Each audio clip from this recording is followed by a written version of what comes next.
Welcome back to episode 321 of the Hockey Cards Gongshow podcast. It's two guys from Minnesota and a Canadian with a very special relationship to cake. Welcome to the Gong Show. Gong Show.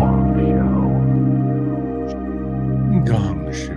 Gong Show. Gong Show. Hey guys, how are you? What's up, boys? Doing good? Great. We're all awake now and ready to go. Don't go there. Don't go there. No, we're not going to do that. Are there any controversies we need to get out of the way since it's Monday, or are we good?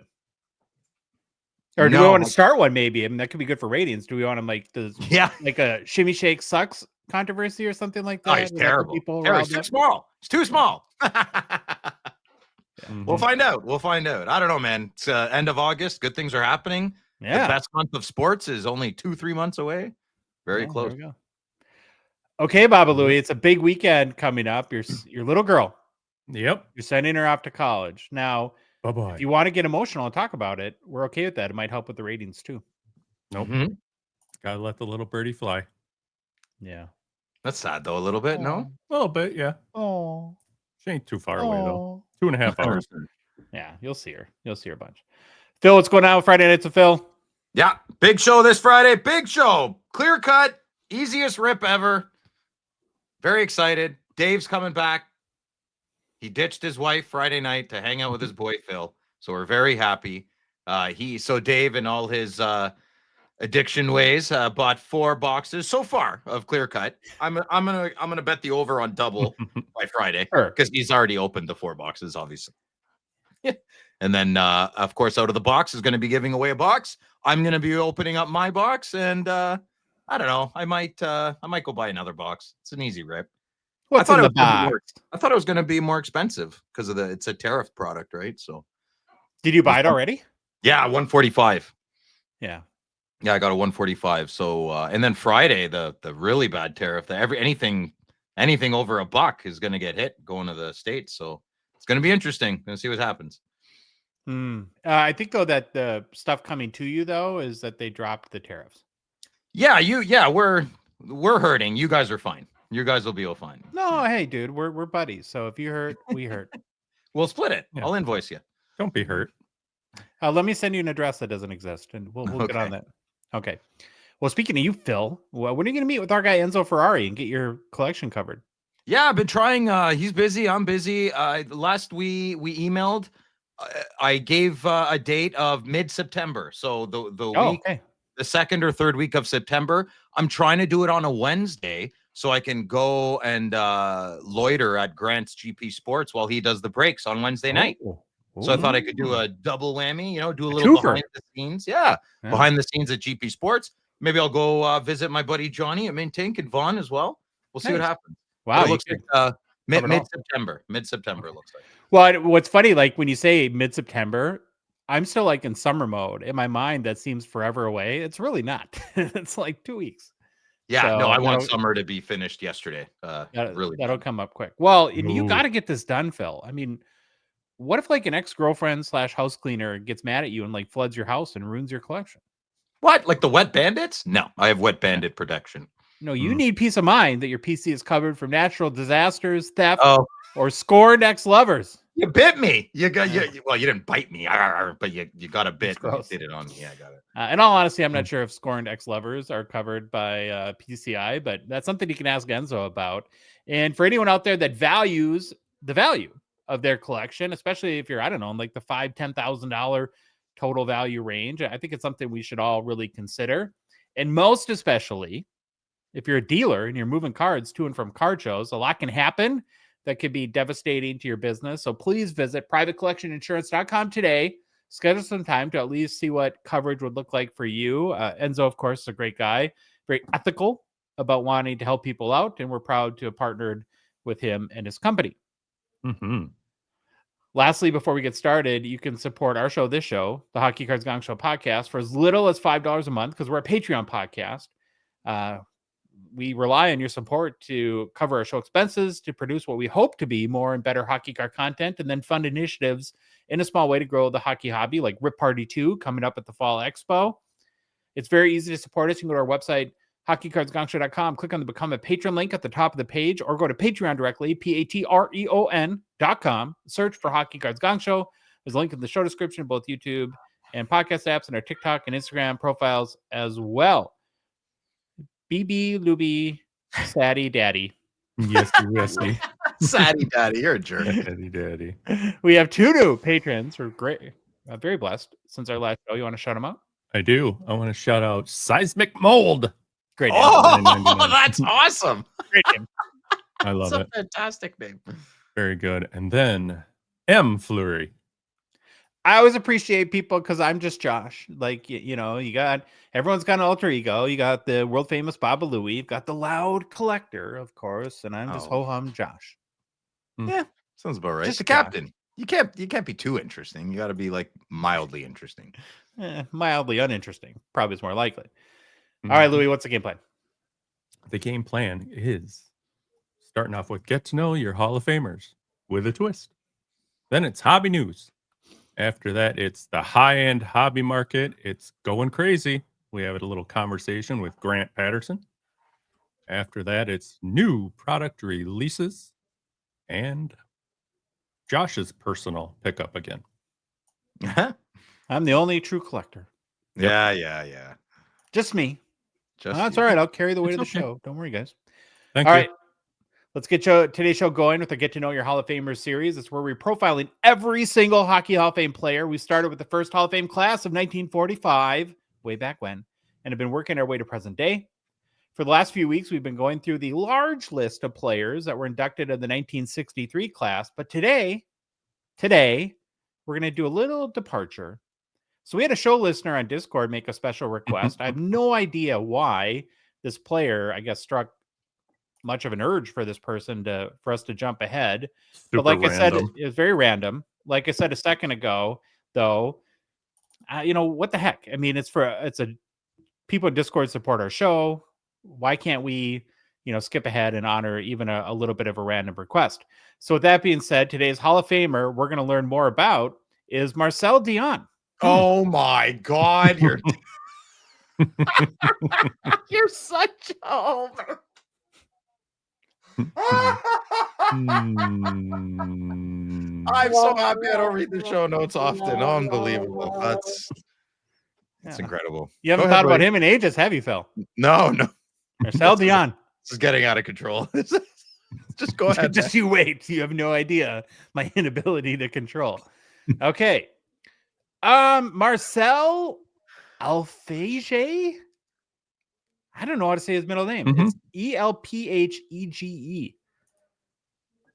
Say it again. Elphege. It's something French. Is there an accent aigu? Is there an accent aigu on there? Yeah. Like there's like a thing on the E. The last one. I don't know how to say that. That's a tough one, buddy. Maybe Sylvain on our Slap Truck show tomorrow. Okay. Oh, he can for sure. He can. Yeah. Okay. Sure. So Marcel E. Dionne was born in 1951 in Drummondville, Quebec, Canada. He's currently 74 years old. And in a playing career that lasted from 1971 until 1989, Dionne played for the Detroit Red Wings, the Los Angeles Kings, and the New York Rangers. Well, during his playing days, Marcel stood at 5'8" and weighed 185 pounds. And prior to the NHL, he was a youth and junior star. In the 1966 Cornwall Invitational Bantamweight Tournament, Dionne was named the first star after producing a pretty amazing 21 points in 4 games. He was the second overall pick in the 1971 NHL draft, picked by the Red Wings. And then over the next 18 years, he would go on to score just 731 regular season goals, add 1,040 assists for a total of 1,771 career points. His 731 goals is 6th all-time, and he's one of only 8 players in NHL history to score 700 or more goals. His 1,040 assists is 12th all-time, and Dionne's just one of 14 players ever with 1,000 or more assists, and his 1,771 points is 6th most all-time.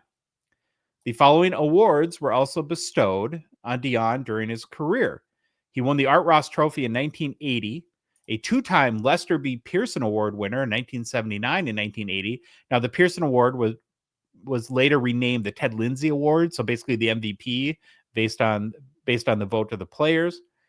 A 2-time Lady Byng Memorial Trophy winner, 2-time NHL first team All-Star, Wow. 2-time NHL second team All-Star, played in 8 All-Star games, and was named the best forward in the 1978 Hockey World Championships. Following his career, Marcel was inducted into the Hockey Hall of Fame in 1992. In 1998, the Hockey News list of 100 greatest hockey players, Dionne was ranked 38th, the highest ranked former player that had not won a Stanley Cup. Hashtag cups don't matter. Jesus. And since retirement, Marcel has operated successful businesses in the Buffalo, New York area. Why should you care about Marcel Dionne? As a teenager with the St. Catharines Blackhawks from 1968 to 1971, Dionne was unstoppable in junior hockey. He piled up 135 then 143 points in consecutive seasons, earning comparisons to a French-Canadian Bobby Hull for his speed and goal-scoring touch. His dominance carried over internationally in the 1971 when he starred for Team Canada at the World Championship in Switzerland. Against seasoned pros, he led the tournament in scoring with 10 goals in 10 games, proving his game was NHL ready. Drafted second overall by the 1971 Red Wings, just behind Guy Lafleur, Dionne immediately made an impact. His rookie season produced 77 points, a Red Wings record for a first-year player, and nearly won him the Calder Trophy. During his first 4 years in Detroit, Dionne averaged nearly 100 points a season. But with the Red Wings struggling and receiving little media attention, his frustration grew. "I don't play for press clippings, I play to win," he famously said, foreshadowing a major change. In 1975, Detroit traded him to the LA Kings in a blockbuster deal. Dionne quickly became the face of the franchise and delivered 94 points in his first full season in California, igniting a new era for hockey in LA. A few years later, coach Bob Berry, is that the EPAC guy? Oh, it's Ben Berry. That's Ben Berry. Placed him on a line with Dave Taylor and Charlie Simmer, creating the Triple Crown line. The trio instantly clicked and became one of the most dominant forward units in the NHL, overwhelming opponents with scoring depth. In the 1979-80 season, brought Dionne his greatest individual achievement, the Art Ross Trophy. He tied Wayne Gretzky with 137 points, but won the scoring title on the strength of his 53 goals to Gretzky's 51, one of the most debated tiebreakers in NHL history. From 1978 through 1984, Dionne produced 6 straight 100-point seasons, cementing his reputation as one of the most consistent offensive forces of his generation. He ultimately hit the 100-point mark 8 times in his career.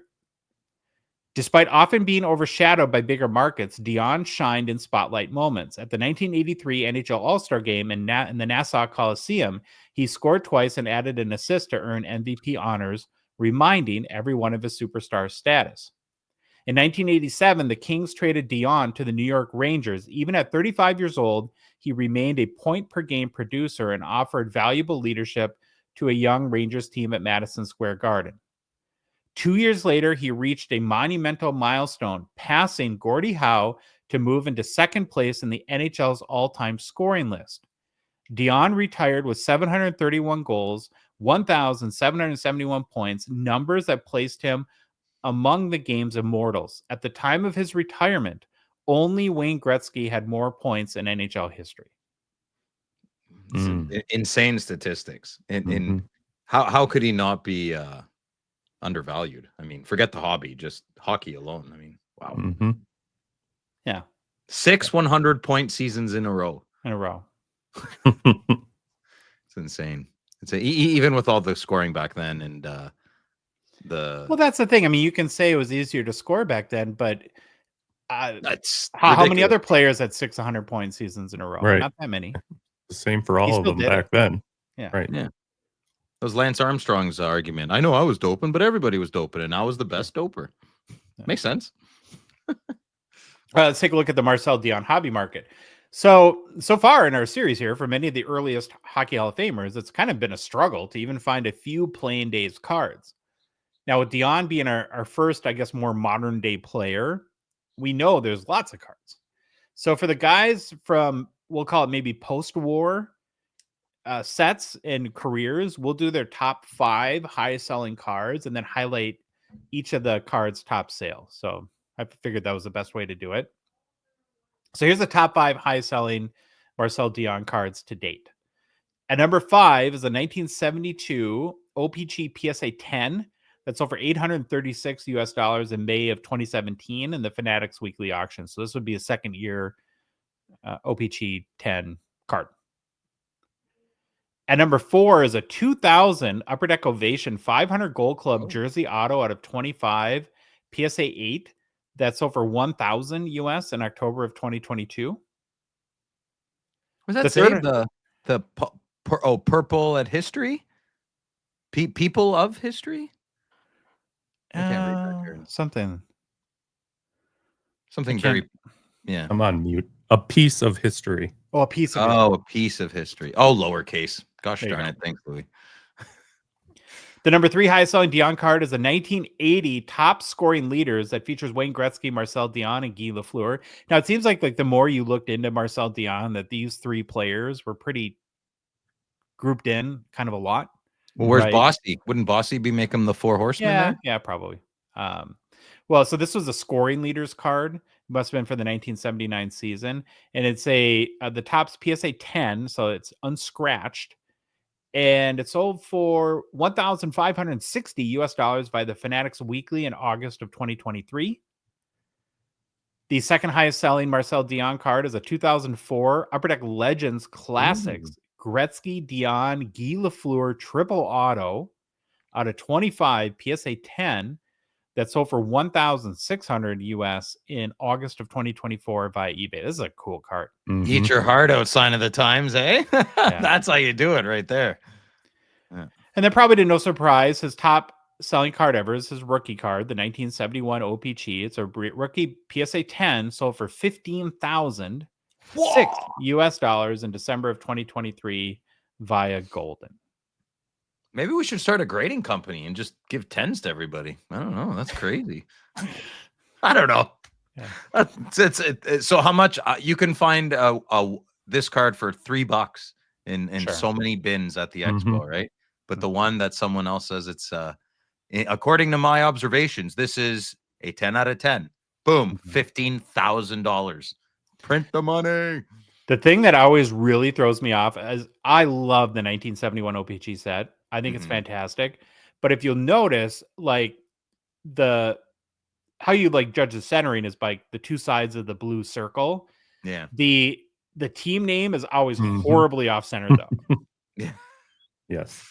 Yeah. And that's Funny, like that, and like the Ken Dryden example and Guy Lafleur example as well. One of the nicest or most not highly sought after, but agreed upon. It's a fun hockey set, the 71 O-Pee-Chee.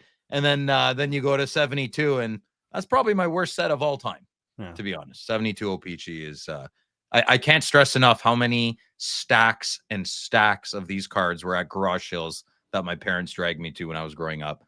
They just I collected cards, no interest. No interest? Everybody had them. Every old fart in their 50s and 60s had 72 O-Pee-Chee. I don't know what's going on. Interesting. Well, that, boys, is your Hockey Hall of Famer, Marcel Dionne. Good job, Josh. Jumped ahead a little. Very but, random, very random. I don't know. Hey,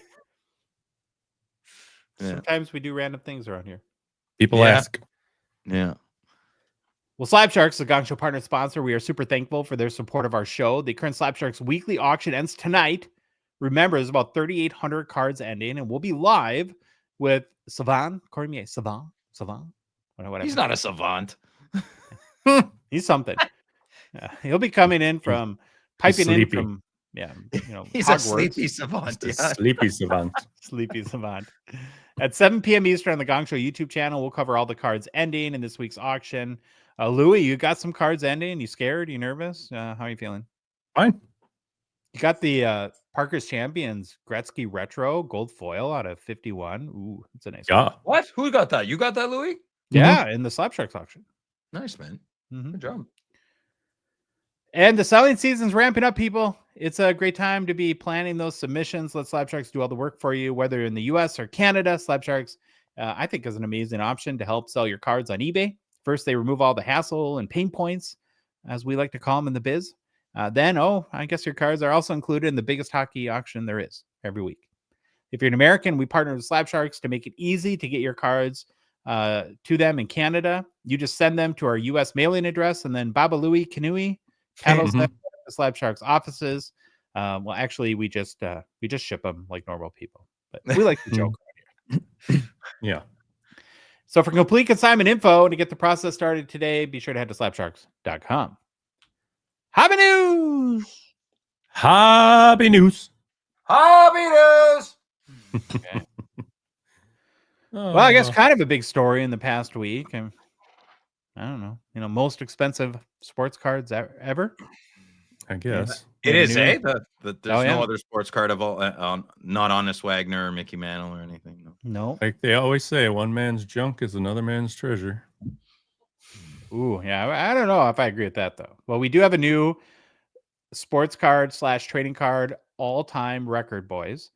This 2007-8 Upper Deck Exquisite Collection dual logo man autos of Michael Jordan and Kobe Bryant, rest in peace, Kobe, 101, graded a PSA 6, sold for an amazing $12.932 million US on August 3rd via Heritage. That is a lot of money.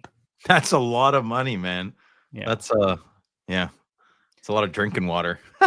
I don't want to be so virtuous right now, but it's $13 million for a manufactured piece of cardboard is crazy. Yeah. The previous high, Phil, to your point, that was spent on a sports card was $12.6 million US for 1952 Topps Mickey Mantle SGC 9.5 by again Heritage. That was in August of 2022. Getting back to the Jordan Kobe dual logo man, it was revealed that Kevin O'Leary, who's Canadian, Phil, probably more Canadian than you, I would guess. I don't think so. And is known for probably best known for his role in Shark Tank, along with two other partners, purchased this beast of a basketball card. Now, the other two partners are Matt Allen, who is better known in the trading card space as Shine. Yeah. And Paul Warsaw, who I'm not familiar with who that is. Yeah, I hope Kevin did his due diligence on his partners. I'll leave it at that. Mm-hmm. Okay. Well, here's what O'Leary had to say about the purchase in a TV interview this week. He said, I've kind of looked at the research back in contemporary art and modern art. The majority of the capital gains accrue to the rarest, like Jackson Pollock's or, Warsaw pieces that are extraordinarily priced. You think, and then you wait and decide and look at them again to see if you get extraordinary capital gains. It's a very thin market, but as an alternative asset class, I'm all in. And so in case you're wondering, like, what he means by a very thin market, so in finance and collectibles, like a thin market refers to a market with low liquidity where transactions are more rare and the pool of participants is smaller. So that, the buying pool of $12 million cards is not huge, right? There's stocks. There's a lot more people that move around, more, heavy money there. And so, like, unlike stocks or real estate where thousands of people might buy and sell daily, only a handful of collectors in the world are both willing and able to spend millions on a single sports card. Now, O'Leary is a collector at heart, apparently. He has a wide range collection of watches and pens, but now this is interesting. His interest in sports card collecting was peaked a few years ago after he started talking with Fanatics CEO Michael Rubin. Fanatics, of course, bought Topps in January of 2022, and Rubin told Fox Business that after speaking to Rubin, he began to research the hobby.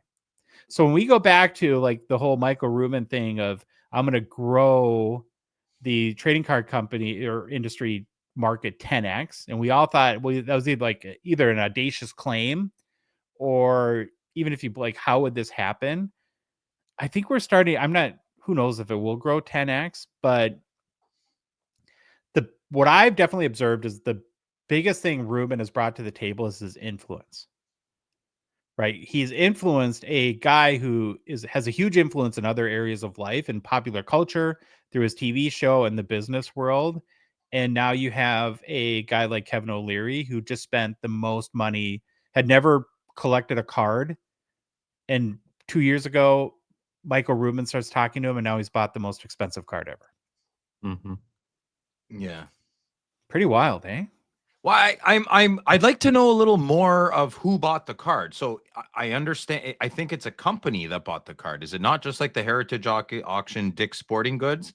Didn't they buy a very expensive Well, Paul Skeens I card? think that they formed a company to, Okay. if you're gonna have partners that are investing in stuff, it's kind of like when rich people buy sports teams, or we talk about like the one majority owner, but there's lots of other investors that Yeah. are involved too.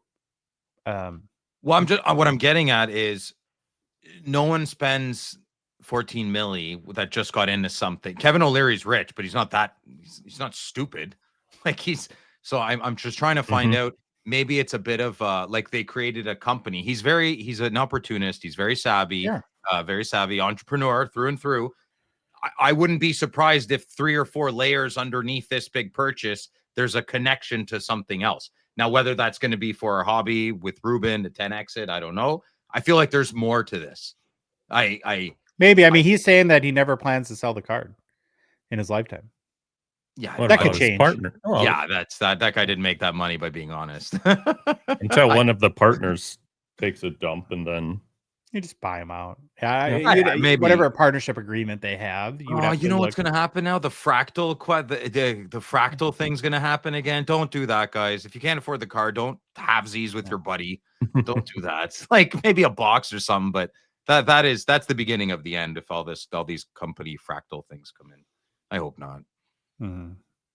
I really like these situations and sales like these though, because go do like 12 seconds of Googling and all the TV interviews and news stories and thousands of articles written about this Oh, it's is everywhere. it's such a Everywhere. good, I think, thing for the hobby, right? It's like how many casual hockey collectors will see this story and it might cross their mind again to Yeah. maybe go down to their LCS and pick up a box of hockey cards. And Mhm. all of us, like, true collectors, we don't, we kind of don't want to admit that big sales like a $13 million basketball card, that's not the reason why you should collect. But I mean, let's be honest. It's like, when I think back of when I was a kid and I first got interested in baseball cards or hockey cards, it was the stories of the Mickey Mantle rookies that, that grandma threw away, right? Yeah. Because they were, sitting in the kid's bedroom, or that I put them in my bike spokes. And that's why there's no mint cards like that anymore. It's just something big and splashy that draws a lot of attention to the hobby. When I was a kid, I'd run to the store every month, get my new Beckett. I'd go right to my Pavel Bure rookie card, and it'd be worth $18, right? And it could be worth 500 when I was a kid. I'm telling you, I wouldn't sell the card, but I still wanted it to go up in monetary value. Yeah. So where is our psychiatrist to explain that? What is that? What's that thing? He's passionate, but he wants to know it's worth financial. Like what does that mean? I need a dream interpreter or something. Mhm. And I think a lot of people feel that way, right? Like Mhm. when I insure my collection, if he's like, "Oh, Phil, your collection's worth $82,000," I'll be like, "Oh my god, that's amazing." But if Enzo says, "Phil, your collection's worth $250,000," I just added a couple inches to my manhood. You know, but nothing changes with my mindset of selling a card. So Yeah. what does that mean? I don't know. Ask your chat GBT there after the show. Let me know. Oh, my chat GPT. Your God, yeah. Well, stop. There's two Ah. things about this card that I find really fascinating. Speaking Mm. again back of the dual Jordan Yeah. Kobe logo man. The Mhm. first is it's an upper deck card. How cool is Yeah, I that? The know. most expensive sport card ever, for now anyways. Rules are made to be broken. Yeah. Is an upper deck card. So that's a big feather in their cap, huh? That's Do you the think they had best a part staff about party? Do you think they had a staff party? Chip? Soda I pop? don't know. Probably. Here's another thing, and I don't know if Mm. if this crossed your guys' mind. The most no, go back to, again, early 1990s being young, and think of this. The most expensive sports cards ever is not a rookie card. Yeah, it's crazy, eh? That's a very good point, Madigan. That's a very good point. That would have been inconceivable in 1990. that because there wasn't like special non-rookie cards really, right? The whole hobby was driven by collecting the rookie. Mm-hmm. It's a beautiful card. I'm not a basketball person at all, but that's a very nicely laid out. It's a beautiful upper deck card. It's an exquisite card. Yeah. I don't know a ton about it, but I did read a little bit that one of the things that, and I'm not sure where the gold logo man is from, if that was from like some sort of special Jordan jersey or something, but apparently that's a detail on the card that makes it pretty sought after. But is that James Naismith as the NBA logo man or no? No, it's Jerry West. Oh, cool. I love how you knew that. Cool. Yeah. Who's the MLB guy? I don't think anyone, but so No? Jerry West's nickname was the logo. Okay. It's Gary Carter on MLB. It is? No, I have no idea. Oh God. The kid. Yeah. Okay. So there you go. We have another sports card record. Good job by you, O'Leary. Well, moving on to more important things. Marco Rossi has re-signed with the Minnesota Wild. This Homer take is brought to you by the people of Minnesota. God, I love your logo, man. So nice. Oh, I like that Minnesota Wild there with the star at the bottom. That's nice. Kind of like the North Stars. Yeah. Kind of just like the North Stars. In not Kirill Kaprizov resigning news, unfortunately, the Wild did, though, re-sign another key cog, Bob Louie. The 23-year-old RFA, Marco Rossi, signed a 3-year, $15 million deal, which, of course, is a $5 million AAV. Rossi's coming off his best season with the Wild, producing 24 goals, 60 points, and 82 games played. It was a 20-point improvement over 23-24, and his 60 points was the second highest team total last year. Okay. This is funny. So check out this quote from Wild GM Bill Guerin regarding the re-signing of Rossi. And I pulled this right from an ESPN article. Yeah, verbatim. Yeah, it's cool. Oh, yeah. His production kind of fell off on the back end last season, but he was still a good player. Minnesota GM Bill Guerin said. Well, he's lighting a little fire under his way to pump the tires of the guy he just re-signed. Yeah. He goes on to say, when you're in a playoff series, you're constantly adjusting and not really worried about who's playing with who. You're worried about winning games. He's and Rossi has shown steady progress. He went through a lot as a young player, Guerin said. He's just kind of scratching the surface, and I think this 3-year contract really gives him a good runway to be the player he can be. Mm-hmm. So I guess honest, right? You got to give him credit for that. But I just thought that was funny. I don't know about you, Louis, but I think 3 times $5 million is a pretty good deal for the Wild to see what Rossi could develop into. You got an opinion on us re-signing him?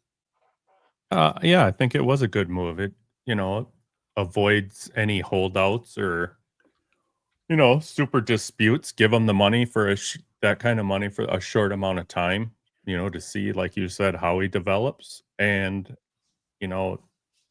if you're going to move him, trade him, for some reason within that, you're going to get $5 million probably or something else in return.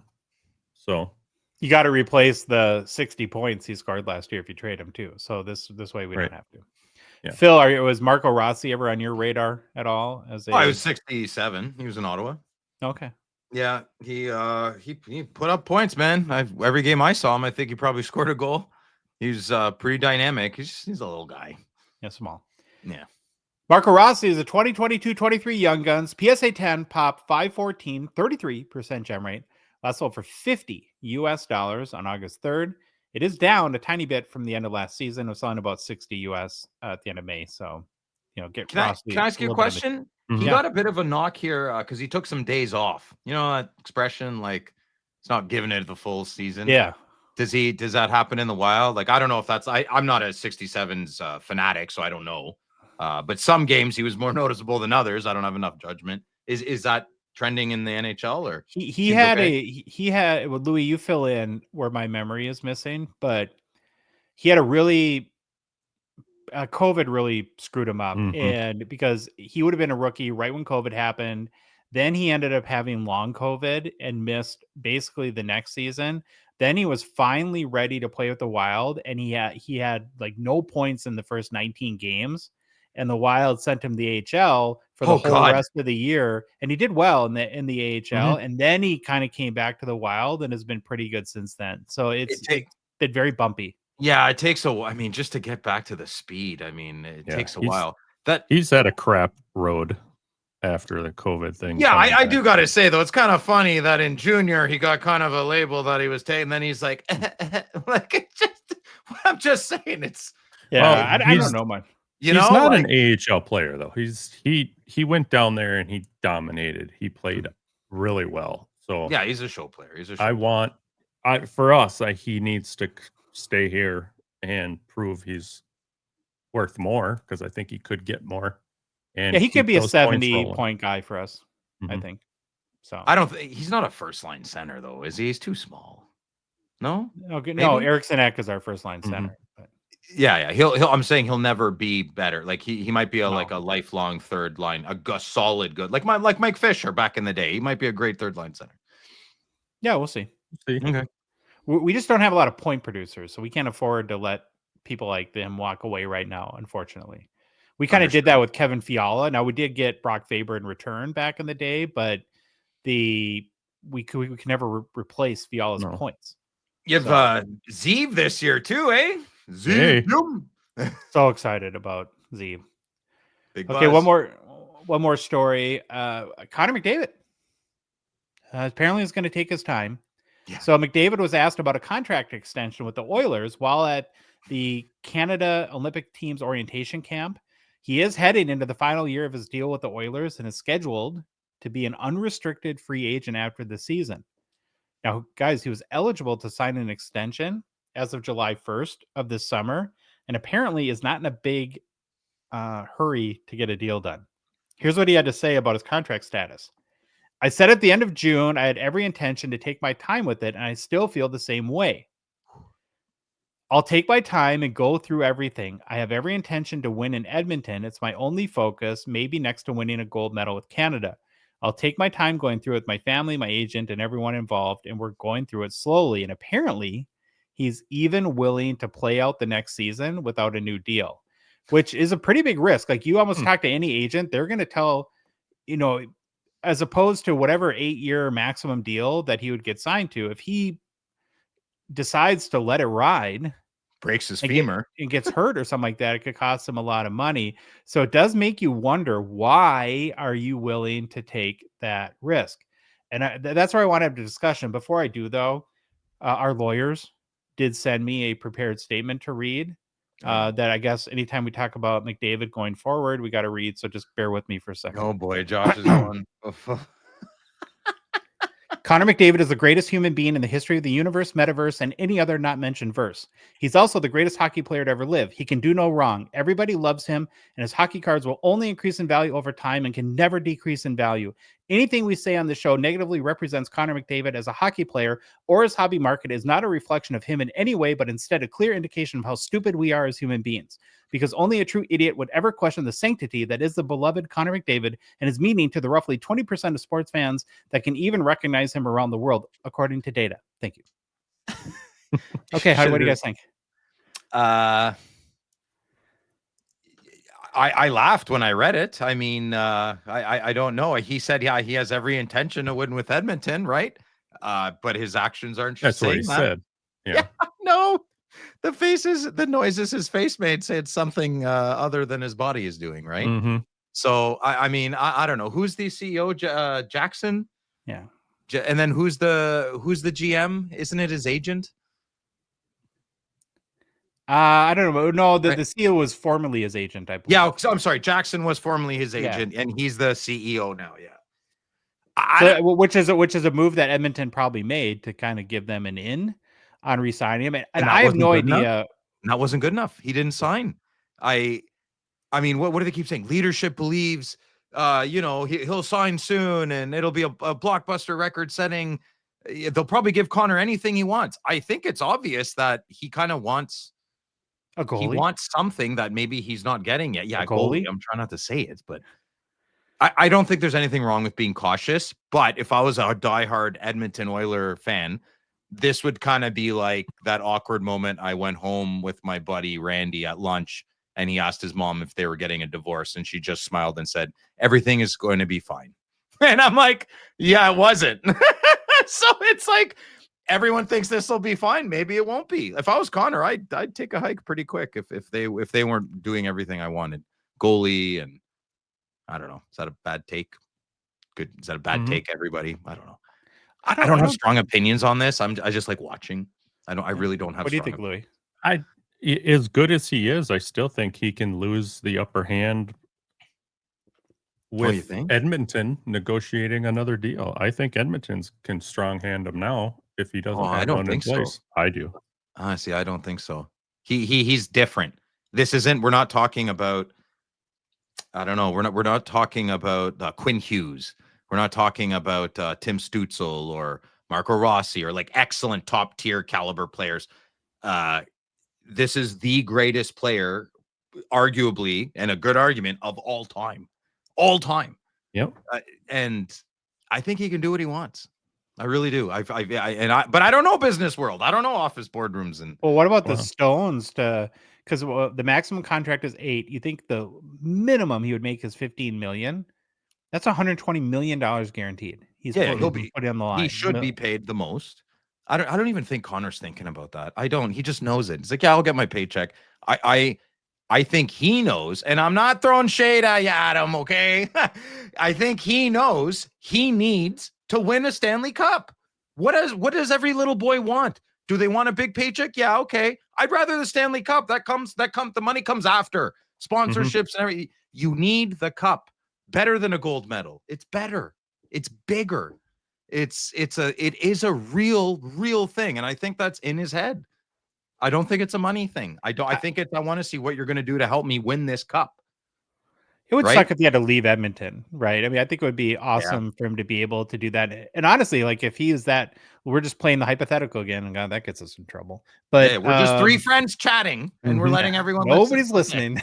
But I would be like, oh, you're offering me 8 times 16, pay me 8 times 13 and get a real goalie, and I'll sign. Yes. Otherwise, I leave. Who knows if he? Why wouldn't he say that? Of course, pay me 8 by 14 or 8. I don't think Connor gives a crap. He knows he's going to get almost 100 milli. Like what 92 million or 97? I can't get. If there's if I found out Brady was holding out for like 4 million, close to 100 million, I'd probably sell his cards, man. That's insane to me.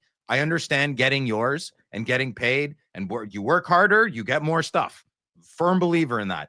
But when it comes to like legacy and forever establishing your name in the history books and woo-wee, money has no say in that sentence, man. And I think that's what Connor wants. I think Connor wants to be among the Gretzkys, among the Crosbys, and he's not there. And I think he knows it deep down.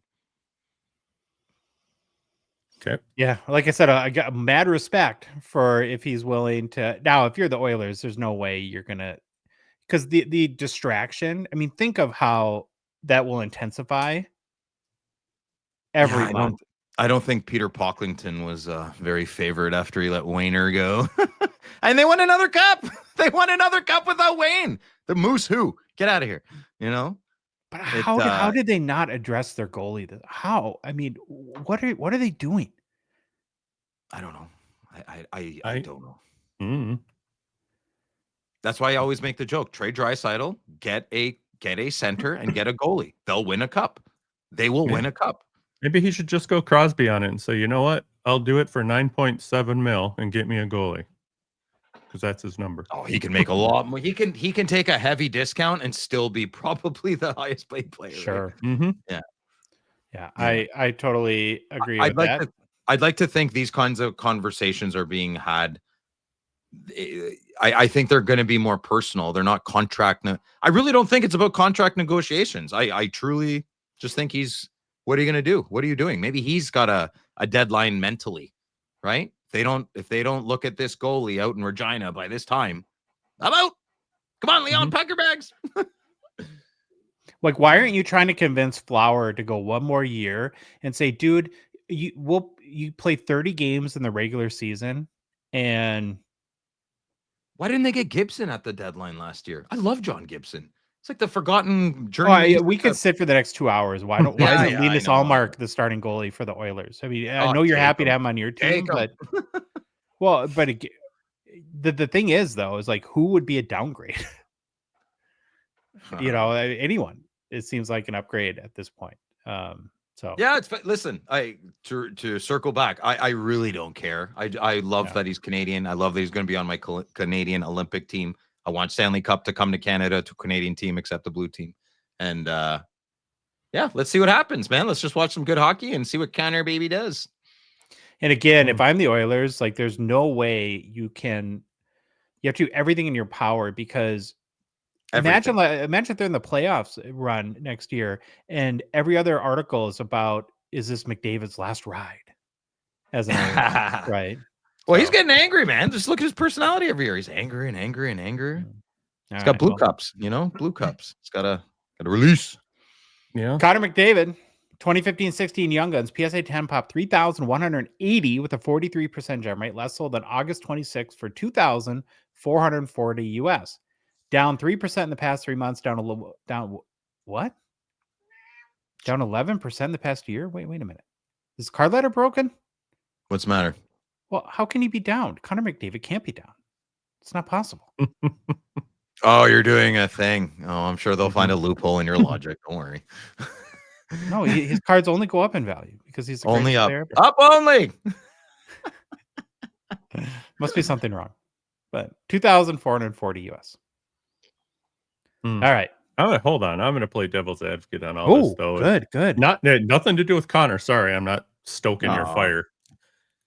I still don't believe it's Skinner's problem. I don't think it's a goalie issue. A little early to be drinking, eh, Louis? No. All right, say your piece. Okay, yeah, no, I'm now. You have me sucked in now. I seriously think it's more of a defensive side issue. I mean, in the playoffs, Edmonton hung Stewart out to dry, taking stupid ass penalties. You don't do that against Florida. They did that a lot. I went back and I didn't even know we were doing this, but I was going back reading stuff, and I don't think Skinner's that bad of a goalie. I think Edmonton's defense played like, you think every goalie's terrible. No, I think Stuart Skinner is not a goalie to help you win a Stanley Cup. That's what I firmly believe. No, he doesn't save the savables. He's a resilient goalie, man. I think I'm not going to blame. I mean, that's fine. That's why. Everyone gets it's good. Yeah, we can disagree and be friends. Isn't that something? Crazy concept. So right now, that's where I'm going to be. All right. Well, you might get the last laugh. You and the Stewie Skin Army might. We'll see what happens. New PC, boys. New PC. Here we go. It'll be pretty cheap. Yeah, it'll be pretty cheap.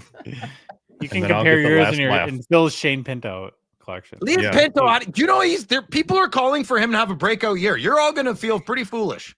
Yeah. Pretty foolish. My phone's not ringing, so I don't see people calling. So there we go. All right. The other day, we had the opportunity to chat with Grant Paterson from GP Sports Cards. I thought it was a very interesting conversation. It's really kind of around the national a little bit, but really what's been going down at the high end of the hockey market and how that might be trickling down to us normies. Don't have 50 large to spend on cards. So I think you'll really enjoy it. And here's our conversation with Grant Paterson. Hey, Grant, welcome back to the show. Phil's got the meatball burps once again. How's it going? How's it going, Josh? Good. A lot's been going on. Last time we talked to you was before the National, so we want to maybe roll back the clock a little bit and talk about the National because, and as you were chatting before we started recording, that you think that the events that went down there have actually kind of led to where the hobby market is today. So maybe just start with, how was your National experience overall? How did it turn out versus what you had expected? Yeah, it was fun. It was a great show. It's always a great show. Loved hosting the trade night this year for hockey. That was wicked. But as always, like, it's slim pickings for hockey. So it was fun at the booth. We had like a small little community there hanging out and had some good pickups. Like you said, like the there's some big shifts that happened at the National, I think, with the high-end market, and it was pretty crazy to see it all unfold. Yeah. So one of the things that you mentioned me earlier today about is that, in your opinion and observation, the high-end market is really exploding. And we've seen this throughout the entirety of the sports hobby over the past few weeks too. We just had a Caitlin Clark card sell not too long ago for a huge amount of money. Then, of course, we had the Jordan Kobe logo man set an all-time record for a sports card. So how is all this tied in? Yeah, I mean, it's like we're seeing so much more media coverage and celebrities and big players coming into the space and sort of putting it as like an asset class. And so those type of players in here, they've got a lot of money, and it's sort of like when they come in, they want the best of the best, and that's what they ask for first. So we've seen like a huge spike in those sort of cards in specific. It's been pretty crazy to see. Has this trickled down to the hockey market as well? Yeah. So I didn't share it with anyone, but like I sold a lot of big pieces at Fanatics Fest. I always love that show. So I sold some grails that I had. Three. What kind of grails? What? Grails. I don't like to be too much public with like what I have in my collection, that sort of stuff. Like, but I did sell like, you know, some big cards at the Fanatics Fest show. And the whole market, I would say, almost doubled on the high-end Shield game for hockey within the span of Fanatics Fest to the National, just a month. So we've seen some big players, like there's a big athlete that won the Connor McDavid rookie Shield on Slab Sharks, and that was also something that like sort of snowballed it, where we just started to see these huge sales, like record high numbers, and then the record high number would get topped just a week after. So it's sort of a snowball effect. So it definitely came into the hockey side of things. I know, for example, from one situation where I bought a Lemieux Shield at the National, and a card like that already is like a huge increase from what it was on the open market for. So there's a Shield on the open market for $45,000 US or best offer. And then that guy took down that listing, raised his price to 80. And I know he's been declining offers around the 50 range. Wow. So something like that. Jeez. A shift like that, like, and that's caused by, you know, we've heard about the Kobe logo men selling for like 2 million. I think logo mans and Shields in specific have definitely seen like just a whole craze about it. And I'm sort of in a hard spot where it's like, that's like most of my core PC, and I've like had to refuse a lot of offers that I shouldn't be refusing. So, and then now I'm just going to have to be paying more for the cards I love. So, but it's cool to see. It's awesome. My bounties for most of the stuff going forward are probably going to be increasing. Yeah, for me, it's the same thing though. Like I don't sell, like I hardly sell anything, especially if it's in my PC.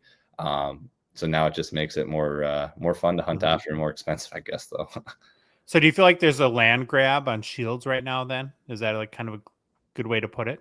Yeah, like I know one of the guys, like he's a famous athlete, and he posted on his Instagram like sort of like his Shield, like he went on like a shopping spree, and he picked up like 8 or 9 really huge Grail Shield cards, starting with the Bedard, and then he spanned out to like all the like superstars and all those guys, the legends. And so yeah, he posted that. And I think, again, it's just a snowball effect. Like the 3 cards that I sold at Fanatics Fest, I think it was one of those things where these are like high-end basketball or football collectors, and it's a peanut to them for some of these Grail cards in hockey. And they sort of cover their bases if they're looking for like an asset portfolio or diversify their portfolio into hockey. They can come over and spend, 10% or 5% of what they would on a football or basketball Grail, and they can have some of the top cards in hockey. So yeah. That's what we sort of saw with hockey, and it's cool to see some of the love. Like, I mean, if we're seeing a Jordan Kobe dual logo man sell for $12 million, like what does that put a guy like Gretzky, a Lemieux, McDavid? Like you'd think it's higher than the current numbers. Like we saw the Shield with McDavid, it went from 30K on Remy 7-day auction on eBay, and then the one on Slab Sharks did 40. And I knew a guy with one, and I called him and I offered him 40, and he didn't take it. And I think that market now is already at like 50, 60. It's crazy over a span of like 2 weeks, 3 weeks. So I don't think they're sharing the love though. I think they're sharing business acumen.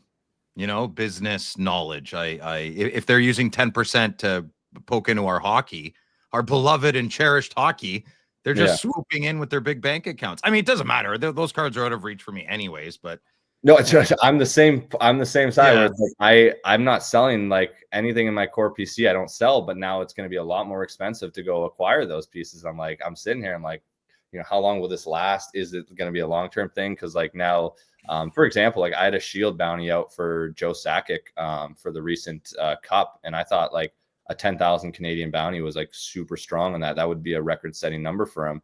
I ended up paying 10,000 USD, and I still don't know if like that was a month ago, so I don't know if that market's gone up since then. I would assume it has with everything going crazy. So, do you have it at the shop? I don't. I do have another shield that I picked up today though at the shop. Yeah, does it say Joe Sakic on it? It's another Hall of Famer legend. I just bought a collection today that had that piece, so I was pretty pumped about that. Well, one. I'm coming on Wednesday in 3 weeks to hang out while you break, so I want to There go you through go. all your cards while you're busy. So. Quick question: is it Joe Sakic Nordiques or Joe Sakic Avalanche? Good question. It was Avalanche. Throw in the garbage. Well, I got to rewind a little bit a sec too. You mentioned that because we were told, I think, who this person is, and I didn't see him publicly post. But the famous athlete, if he publicly posted, you can say who it is, right? If he put it on his own Instagram. Yeah, it was. I mean, it's been floating around. It was Josh Donaldson. Yeah. He said it. I didn't say it. Grant said it. Yeah. Okay. If Karn gets upset at me, that was on a Facebook post already. Someone said to me. I did know that info, and I wasn't supposed to say it, but I think it's public information now because he did post on his story. Yeah. If he posted it on his own social media, and he had 2 of the cards that I sold, so like that's why I knew about it. But yeah, like it's a huge name. Like that's an insane name to have collecting hockey cards. And I know he's more of like a collector, so that's pretty cool to see. He's not a guy that needs to have an asset portfolio or something like that. Like that is just a true collector, probably from a guy of that status. So he did a stint with the Twins towards the end of his career, so we get to know him a little bit around here. Is he Toronto, he's one of the top names? I'm not too familiar with baseball. My knowledge isn't huge. But He's got personality, baby. He's got personality. Yeah, he's got fire. He's got a lot of juice. Yeah. He's the type of athlete Phil likes, right? That's not afraid to I was so happy when I found out it was him. I was like, yes. Excellent. Yeah. Well, talk about this Lemieux, because this is a big deal. What year is this from Ultimate Collection? So that's 13-14. That's probably my favorite year of Ultimate. That and 10-11 are my 2 favorite years. So like that's, Crosby and Lemieux are my 2 guys. And that's one card that, again, when I purchased that was a record-setting number for a Lemieux Shield auto to ever sell. So that's like sort of what you have to do now nowadays to like get these awesome cards and stuff like this. It just seems like it's getting more competitive. But when I sold my cards at Fanatics, I did that for a reason, and I purchased other items that I like more. And obviously Lemieux and Crosby are my number 1. So number 1, number 2. So this was like, that was my replacement. So super happy to get that one. I have a question for the young man's expertise here. What about Cup Shield autos that are not signed? Do they carry the same weight as the auto? Personally, like for what I collect, it has to have an auto, and it's typically solos only as well.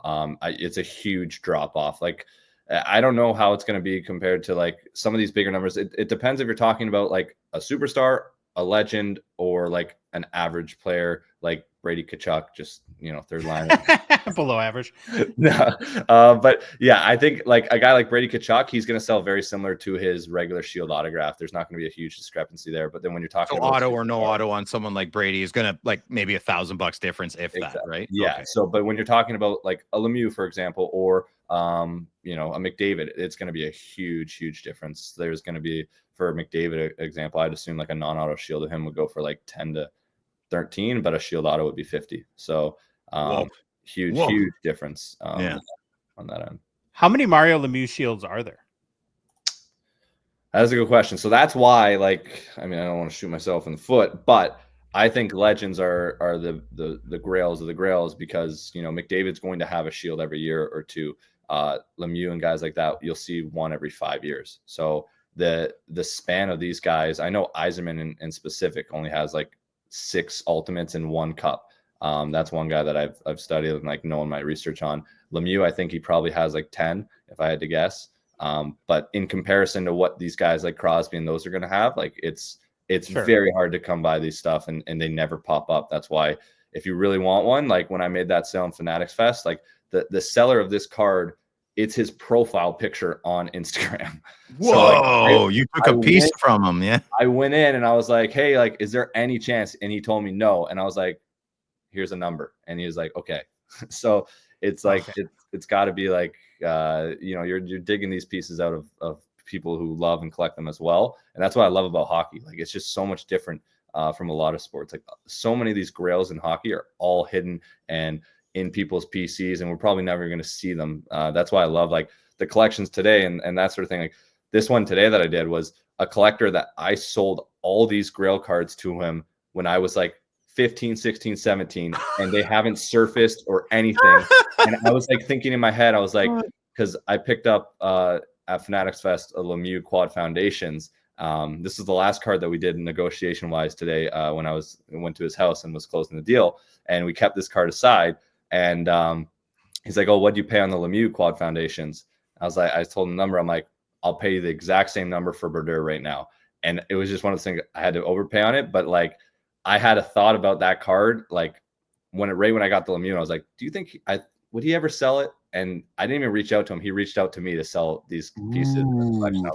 That's exciting. Nice. Full circle. Like, so I got these cards back that I sold him over like 8 years ago. And they just been tucked away in his PC. Is your PC, sorry, Josh, is your PC getting mixed with your like showcase, for the lack of a better term?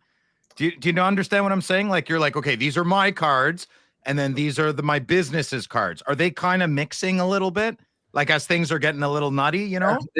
Yes and no. Like, I mean, like I can't collect everything. Like I love cards. Like it's more one of those things where it's like, I do have like a ton of cards in the PC, and it's like slowly but surely, like, it will narrow down, but it's still like it's expanding. Like it used to be just Shield autographs was like my core PC. Everything else had a price tag.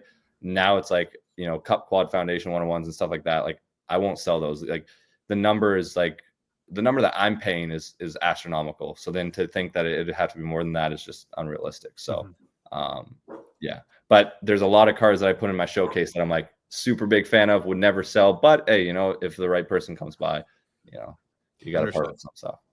So this Lemieux card, you funded by specifically selling those cards you won't mention at Fanatics Fest to buy this one, right? So that was very intentional on your part in that you. Well, the one I'll mention, too, because I'm not a big fan of him, but I dabble with him the odd time. But Ovechkin, I sold 2 Ovechkin shields at Fanatics Fest. Okay. The other one, it was not a great. I somewhat regret it. He's not my player, but it's like, I'm sure you guys can tell. It's the. I think you already told us last time you were on. Yeah, just tell us again. It was a Gretzky shield. Yes, it was a Gretzky. You're crazy. Yeah. You're insane. I know. You don't even remember what you disclosed. Doesn't matter. I remember now. You're crazy. So that I mean, but that was more so like, again, the number I got versus like what I could go buy. It just made so much sense on my end because like, Lemieux in my eyes is like, how is Lemieux a fraction of Gretzky? I know he shouldn't be like close to him, but if we're looking number wise, it was like 15% of what Gretzky is. Like that's insane to me, Wow, so, that's pretty. Yeah, well, pretty Phil hates Mario Lemieux, so Josh hates Connor McDavid. I hate Brady Tkachuk. Yeah, no, you don't. No, I actually don't. I do love the guy. I know you do, but it's hard because you're a Leafs fan. You're in a tough spot. I understand. Just don't say anything about Jacob Slavin. We can't afford more. I keep spelling his name wrong in Discord. Everyone's getting so mad. Okay, go ahead. So, well, one of the things that's kind of nice about being in the hockey hobby is the pool that you're swimming in right now. Like getting back to the Jordan Kobe logo, man, you'd have to be a billionaire to buy the equivalent of these cards because they would be like 7 figures each. Like a Mario Lemieux caliber shield like this in basketball, you'd think wouldn't be shocking if it was $1 million card, wouldn't it? I mean, yes, like I would be shocked. I mean, it should never I don't. Again, No, but what I'm saying is that you have like LeBron, Kobe, Jordan. You have all the the top, and then Doncic and all these guys that routinely sell over $1 million. Right? There's probably 5, 6, 7 basketball players who have $1 million plus logo man cards. Like there's zero hockey players, right? So if you said, okay, what if the same scenario existed in hockey? Who would be the five to seven hockey players that would, Mario Lemieux would probably be one of them. And that's my point. If you were a basketball collector and wanted to collect an equivalent legacy player like Mario Lemieux, you would have to spend crazy amounts of money. Yeah. I mean, those are the guys like that's something like that's the reason I sold Gretzky. It's just like that number is just so astronomically crazy to me. But to a basketball guy, it's not. Like I'm also like I'm not even on the same level of any of those guys. Like I just love cards too much, and I spend all my money on it. Like we talk about houses and people buy like gifts, and I buy cards. So like I'm a psycho for that end, where it's like all my money goes back into the cards of what I collect. But I mean, hey, look, like I believe in these type of cards, and they're peaking right now. It's just I don't sell them. I should probably, but yeah. I think you'll just like you knew the right time to sell your previous cards. You'll know the right time. You might make the bad call here and there, but you're not a rookie, man. I know you're young, but every good deal you make and every bad deal you make will be the sum of your experiences on the next one.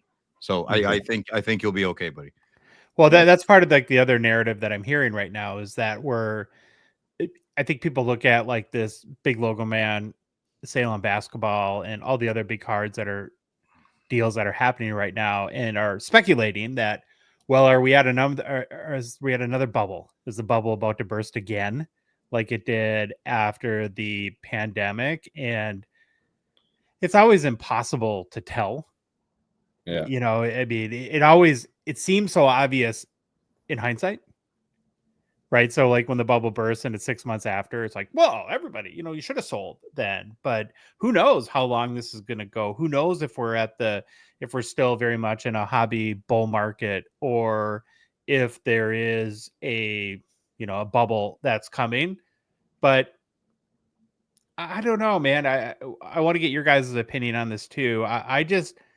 To me, we're starting to really see the dividends of the Fanatics plan, which is what Michael Rubin is best at of anything else, is using influencers.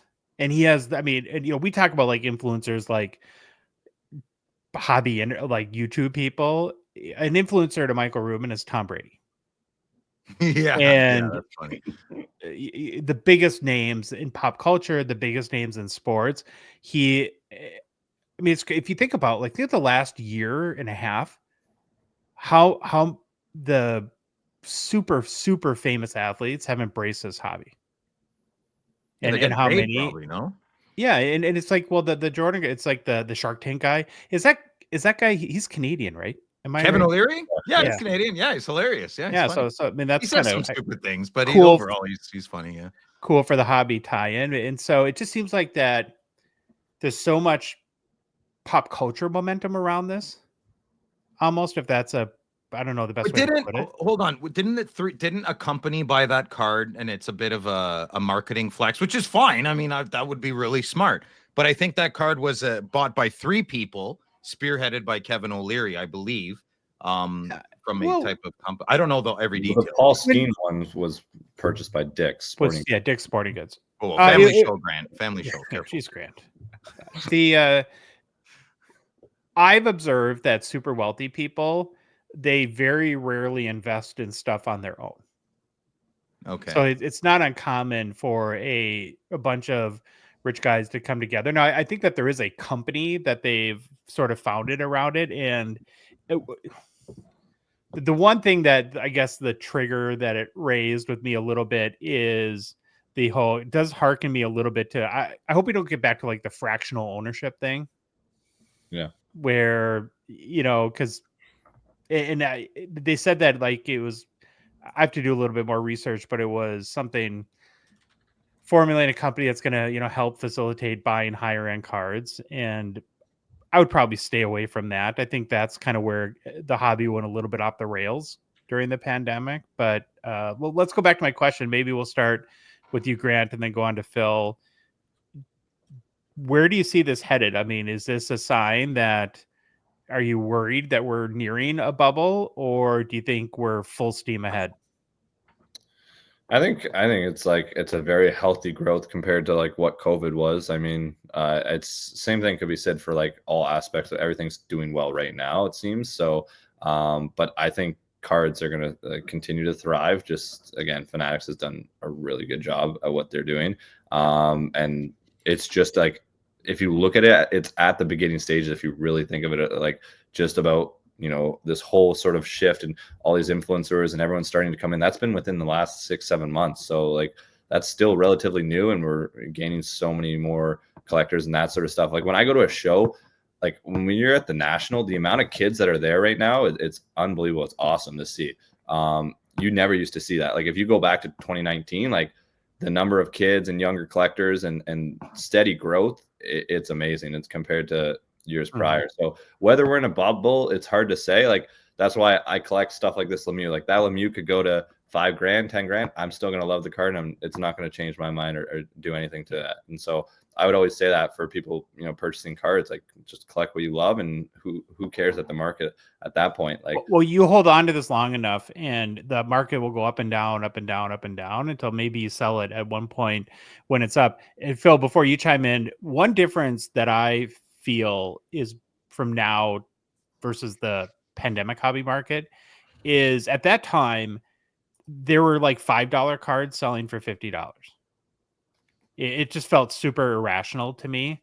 Like everyone was posting their random all-star players base cards, and they were going for, where it seems like that a lot of what's like the premiums being put on the best cards right now. Do you agree with that? yeah, I've actually, I've seen that like stated before too. Like it's like, you know, like the prime example is like a Zion Williamson base rookie card going for however crazy amount that it did, and now it's, you know, down 900%. So that's definitely an indicator.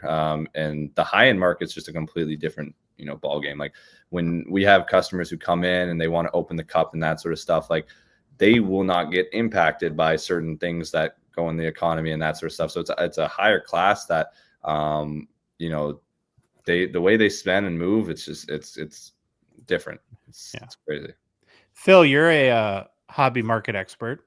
Yes. And you're regularly on CNBC and other very stock and financial driven shows. Sell. What do you Bye. think this means? Well, I will offer my opinion free of charge. Okay, CNN thanks. pays me, but my friend Josh, I'll give it to him for free. Here we go. I think dudes like tangible things, and forever and always we will love our hockey cards. And if more big buys like what just happened keep occurring, I don't see how this would go away. Maybe it might flatten out a little bit, but I think it'll do what you said, up, down, but the ladder will keep going up.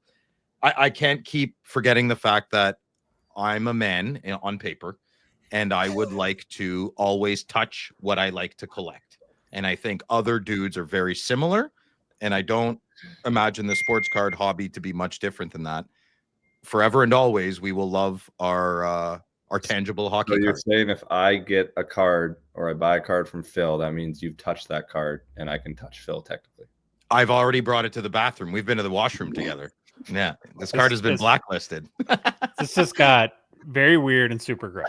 It's fine. It's fine. And No, that for the record. Cards are going to do great. And how great financially people are going to reap profits, that I don't know how to answer. I think the interest will only increase. I am a little disappointed that it's kind of going a grading way, but I'm not fighting it. I'm accepting it, and I'm just willfully ignoring those groups and packs of people. I'm sticking to my crew and what we like. And that's where I think the hobby is going. I think we're in a very safe and healthy place. These big sales are great. I mean, I don't ever expect to have a 101 Connor McDavid Shield Auto. I didn't last year. I didn't 5 years ago, and I don't in 5 years or today. So the high end game can go, can do their thing. That's fine. Whatever brings more awareness to our beautiful hobby, I think is a win. I think it's a win. Yeah. Is that the you're a great point that Phil just made is that we're talking about cards that are out of reach for 99% of all collectors. And so how does this help or does it not? The sort of the average collector, like the average good collector like me and the average poor collector like Phil. He's asking you, Grant. Oh, I mean, I think it's like, it's all in all, it's great. Like, example, like when I collected when I was younger, like I would never have dreamed to own a card like that, right? So like, when you see sales like that and sort of stuff that happens like that, I mean, one, it's going to be very healthy for a lot of the stores selling the product, which is important. Potentially cards like this are in the products that people are opening. The only downfall with that, the product gets way too expensive and way out of reach, which is a huge issue, let alone getting the product in Canada, which I won't even talk about, but frustration there.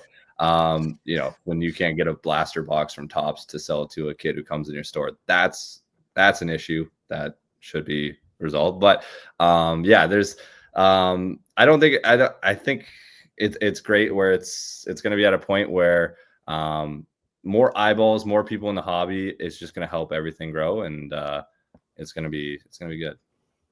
I feel like it is trickling down a little bit though, because I don't know if you got how much you've observed, but the secondary market sales so far for 24-25 SP Authentic have been crazy for the Celebrinis and Hudsons, and more so those two, but just some like wild.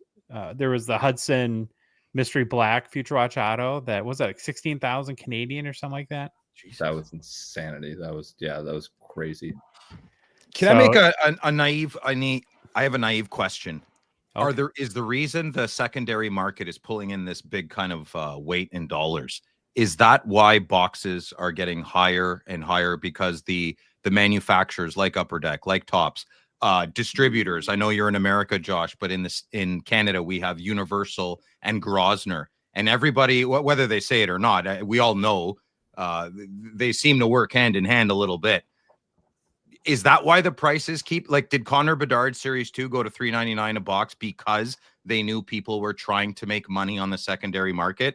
Is like, that's my naive question. So if the cards weren't going this much, would the boxes be a lot less because Upper Deck, Topps, Panini would say, oh, they're not worth as much in the secondary market? Is everybody capitalizing because why these cards are going high? And is that why the average collector is slowly withering away? Does that make sense?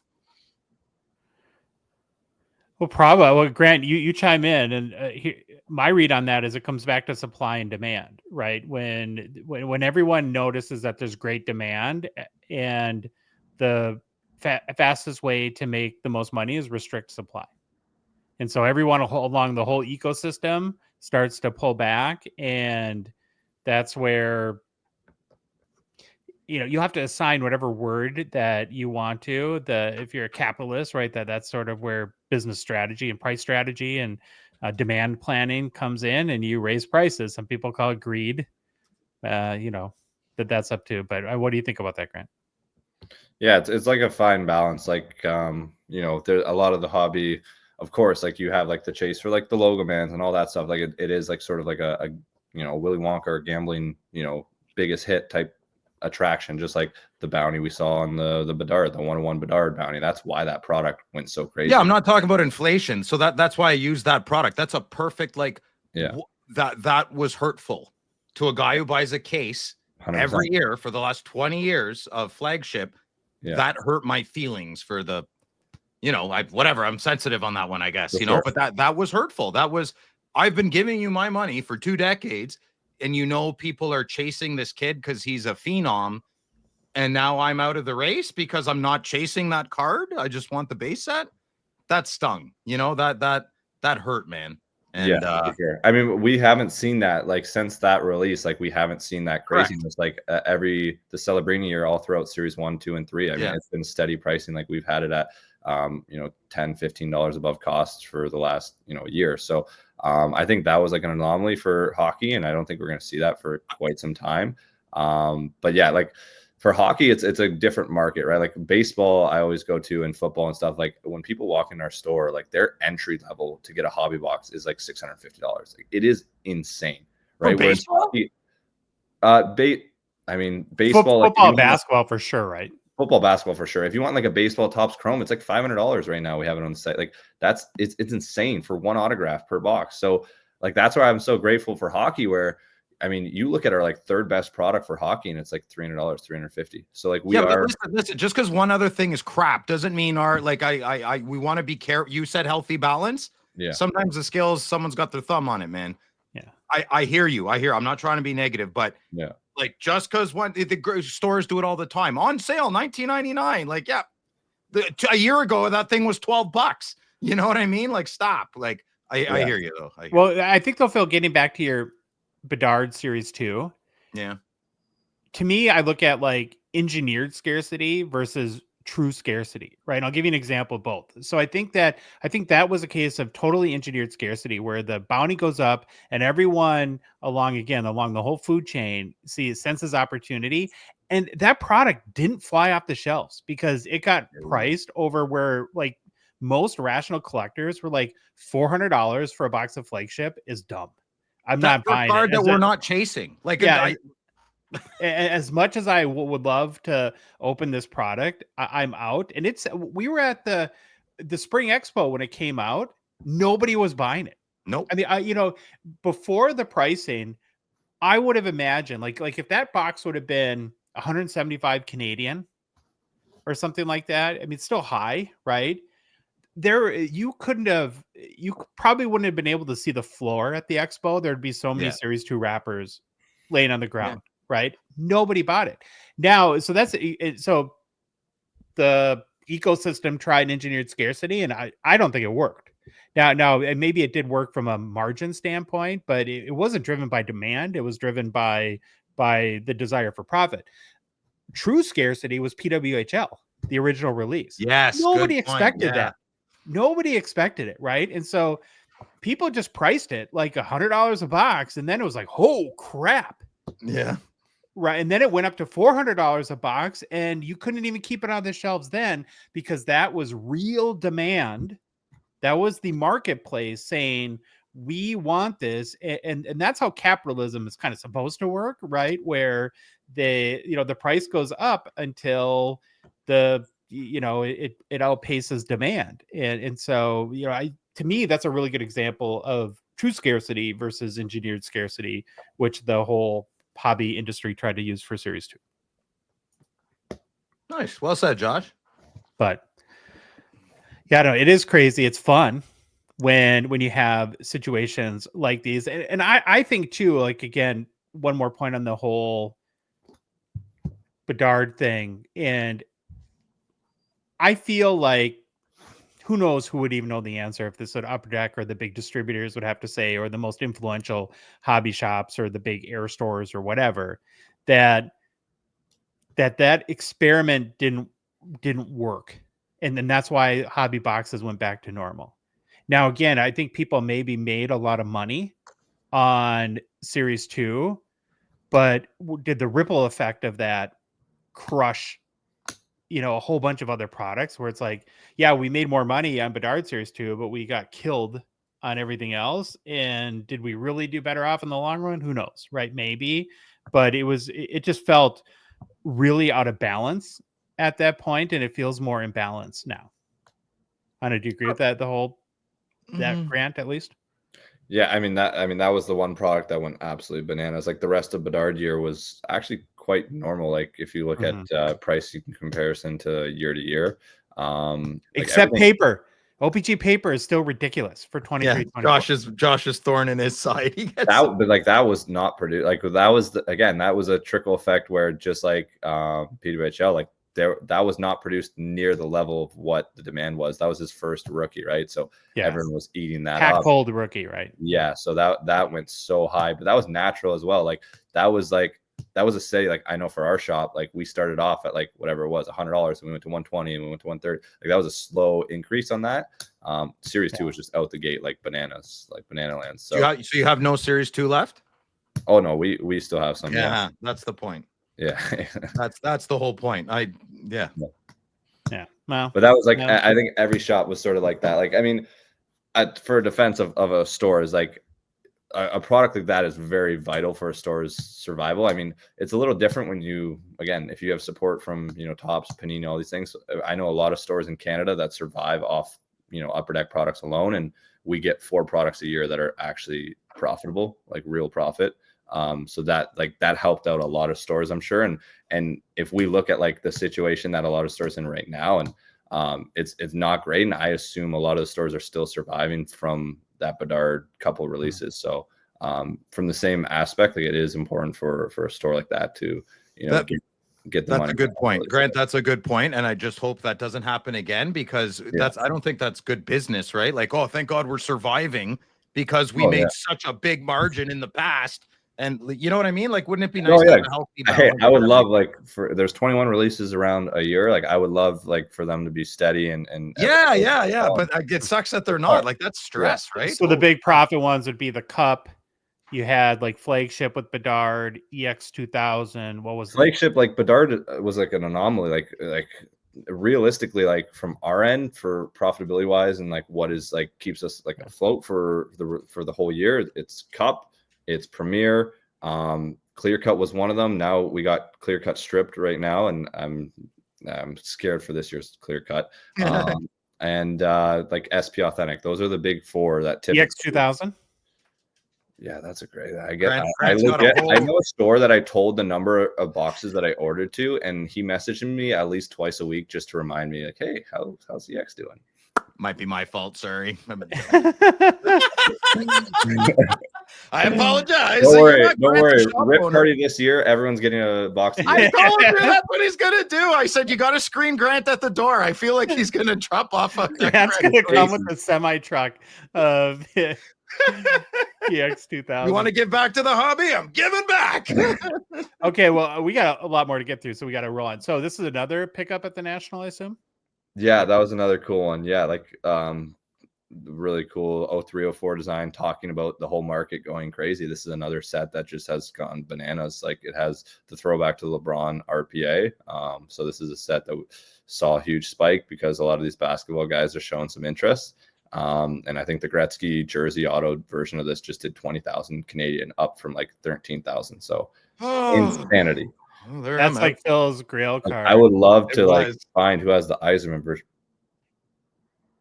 What, Yzerman 101? I know who has the Yzerman 101. He took it from me. I waited too long to go to Quebec City and get it. And money bags, deep pockets just swooped in and took it from me. That's okay. My fault. Okay. Well, that is an interesting point. Like, again, talking about like trickle down effect from the bigger sports, where you have a very iconic design based on the LeBron James rookie year. And then also, I mean, how big of a deal do you think it is that Kobe Michael Logo Man sale, the most expensive sports card ever to date, is an Upper Deck card?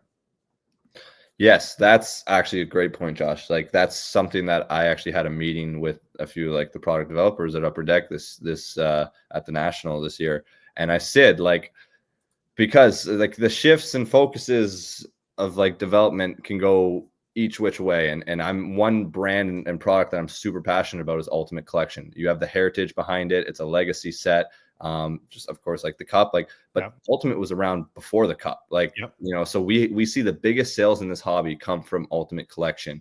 And if you've noticed recent years of Ultimate, I mean, it is not a great product. Like anyone can tell you that when you open up a case, sometimes you're like scratching your head. And I'm like, I told them, I said, this is a product that you need to actually focus on and actually build up, because we have cards that are legacy cards from basketball, all these big brands, our names on it, Upper Deck's there, the brand, the set, and then someone's going to go on and buy a box on a hobby shelf for $250, open it up and get $8 in cards. Yeah. Well, I think like that's also where, kind of going back to the whole lottery fantasy that drives the hobby. And I think where Fanatics has executed, I would give them almost perfect marks, is they are very intentionally creating iconic cards. You know, you think about the Skeens thing, the MLB patch. I think for the Cup and Ultimate, that those are sets where I would love to see Upper Deck be incredibly intentional about, because they do matter. Now you can say, well, it's one card and only one person in the world is going to get it, but those cards drive so much marketing for the product and hobby. And you're right, beyond sort of like the shield, which is sort of the auto, which is the steady Eddie of Ultimate. What could they do with that set to really create like something that where we hear about it and we're just like, whoa, Yeah, it's not that's just like incredible. it's not chase a shield only. Like there's a subset. There's some other great cards in there. The quality is better. Like that's what Ultimate has come to. It is just a shield hunt only. It's a shield or bust. The cup has at least gold parallels, gold autos, and gold patch autos on the base cards, and Unlimited logos, which can be very iconic, and they've got a couple other cards that drive a lot of hobby interest too. But yeah, it's like I think I would put like a laser light focus on. I don't know if it's 2 sets or 3 sets, but the cup and Ultimate would be there for sure. And then and like I said, be very intentional about creating just I guess iconic cards is the best way that I could put it, where the whole hobby, focuses on that card, because I think, and I'm sure as a shop owner and a breaker, that would drive so much interest in those products for you guys. For sure. 100%. So are you broadening your horizons into exquisite patch autos as well? Or is this like a slippery slope for you when you acquire something like this, where now you get sucked down that rabbit hole too? No, like that, like the car's never like this is obviously a card that I bought with the intention to sell one day at a show or that's something like that. Like that's not my PC at all.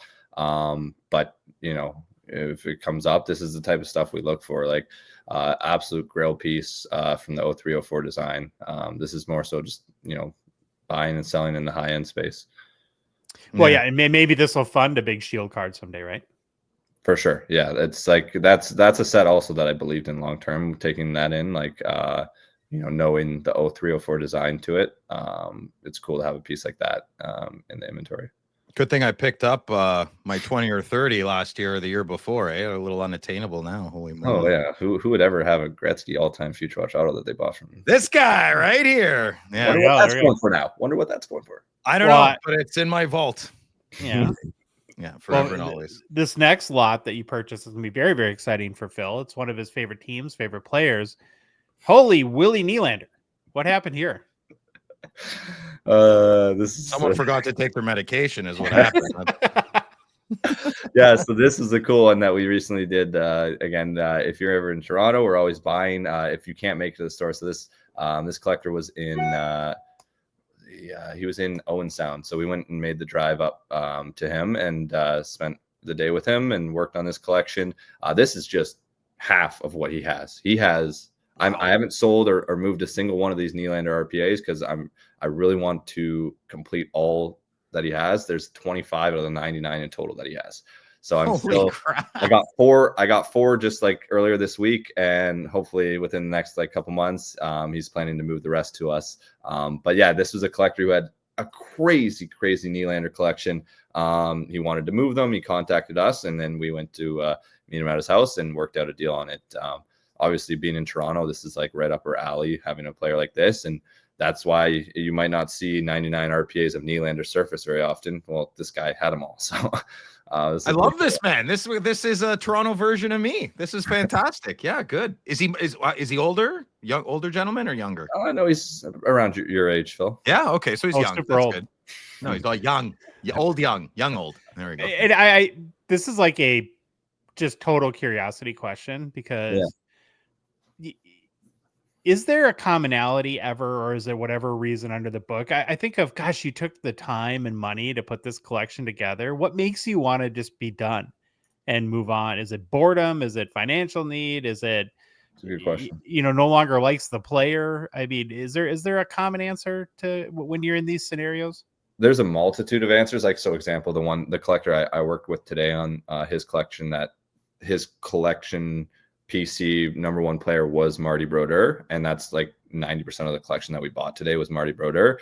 That collector just sort of wanted to consolidate it into just a few pieces. So like what we picked up wasn't even some of his best stuff. So he wanted to put everything into 10 to 15 absolute grail pieces. He also wanted to, buy a McDavid Shield auto. So he sold a whole bunch of his Brodeurs to then acquire another piece. So that we see that a lot.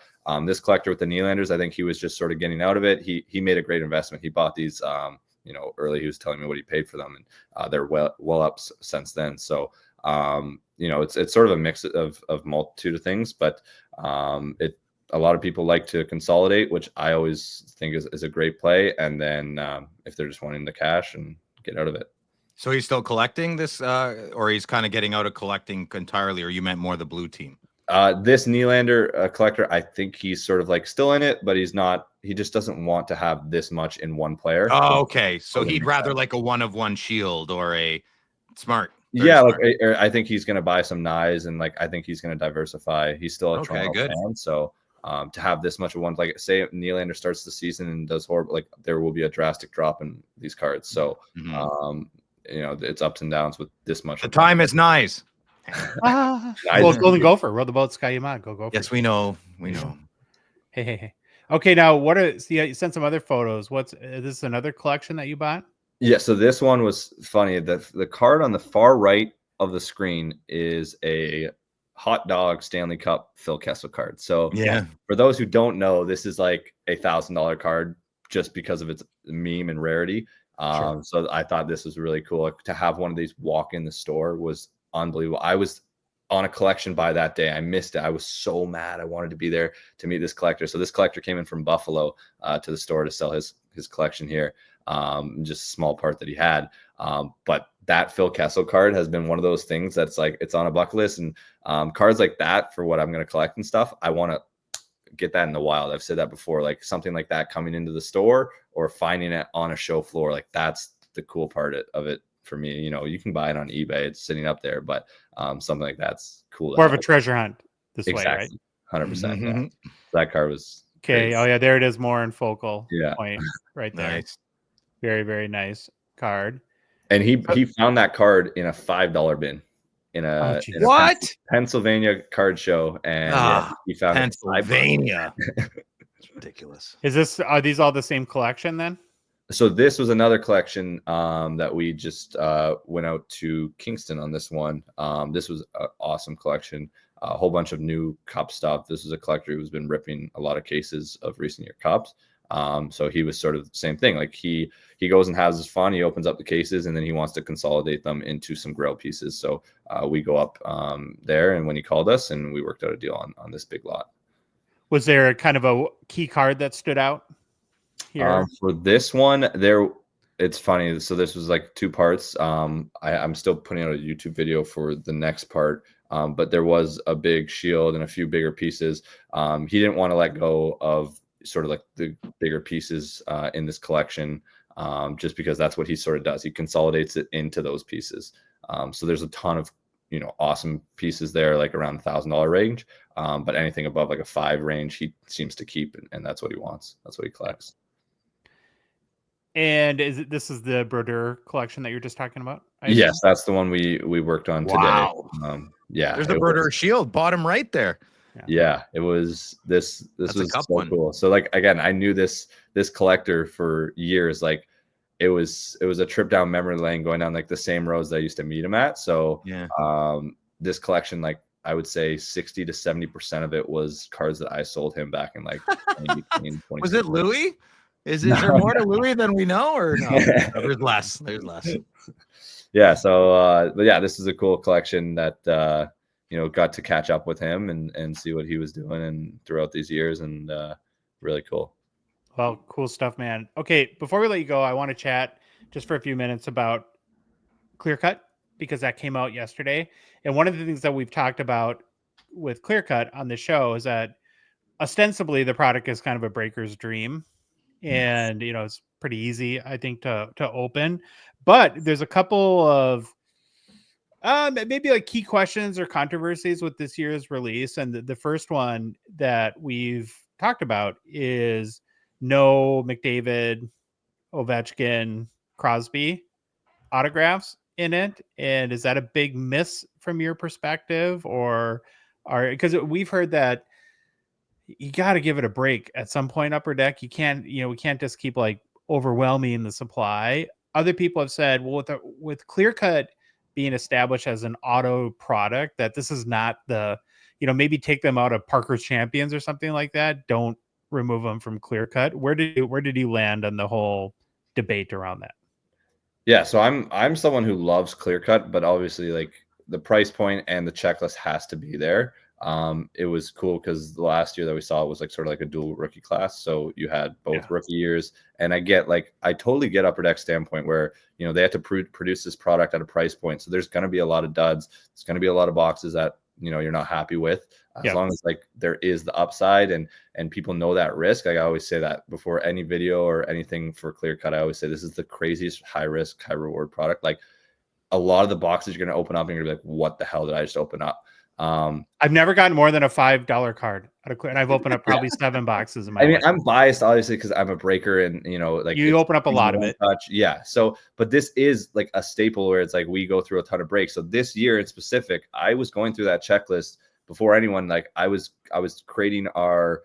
I typically do a player break and a player random for this product, and I ended up posting it at like 0 margin. But the problem that this year, one being in Canada, we got tariffed on it. And I said, like, this is probably the worst product to put a tariff on because it's one single card and it's already expensive for the one single card. So now adding the tariff on top of that is brutal for this one. And then you look at the checklist this year and you're like, I felt very underwhelmed. Like, I mean, you go to Nashville Predators and you have Roman Josi and Ellie Tolvanen as your 2 players only. Like, that's insanity to have 2 players on a checklist for a whole team. So from that end, I think Upper Deck dropped the ball on this year. I put out like a warning to my customers on Instagram and our newsletter. And I said, like, it was in bold green letters. I'm like, double check the checklist this year, because I don't want someone going and buying Edmonton Oilers and thinking that they're going to, why is Edmonton so cheap this year in Clear Cut? Well, there's no McDavid and Draisaitl has 1 card in the product. So, and that'll be your fault when they realize that, right? I just wish there was a good checklist site for people to do that. For sure. Yeah. So like, that's what they should do, though. They should check that. Like, you can search by team on hockeychecklist.com and it instantly pulls up every player on the team. I'm just saying. So that's what, I made sure like people would check this year, just to be safe, because it wasn't the same as most years of Clear Cut. And from the side of like, should Upper Deck put these players in every single product? I agree. Like, it's great to be very cautious with these players that we've seen so many autos and it waters down the market. I mean, just look at like Crosby, like throughout the years, his autographs, a staple base autograph used to be like 450, 500. Now we're starting to see 350. It slowly goes down as more autographs and common autos come out of these players. I think the perfect, solution on a product like Clear Cut, Gretzky doesn't have to have 10 autos. Just like Gretzky's on this product, he has 3 autograph sets. Like, you can put these as super hard subsets to hit, and you could put Ovi or McDavid in there, and they have 1 autograph or 2 autographs in a super hard potential set to hit. So you're not going to see a ton of them. Maybe they have 50 autographs total in the whole product, or 100 autos. That's not going to affect the market at all. Yeah, but it still gives you that high-end chase. The other potential issue, I don't know, maybe you think it isn't, but that our guy California Dave, who loves Clear Cut, and he was really smitten. And I think besides the dual rookie class in last year's release, they hit a home run again with these Outburst cards. Oh yeah, they are so nice. And he has been on Dave's sort of hit list over the past years. He wants to get the Gretzky, which is out of 25. Well, in this year's, there's another Gretzky in an Oilers uniform. Yeah, and he's just like. And that was Oilers last year as well, right? Oilers last year as well. Yeah, that's it. Should be a Kings uniform or St. Louis, or they should switch or nothing.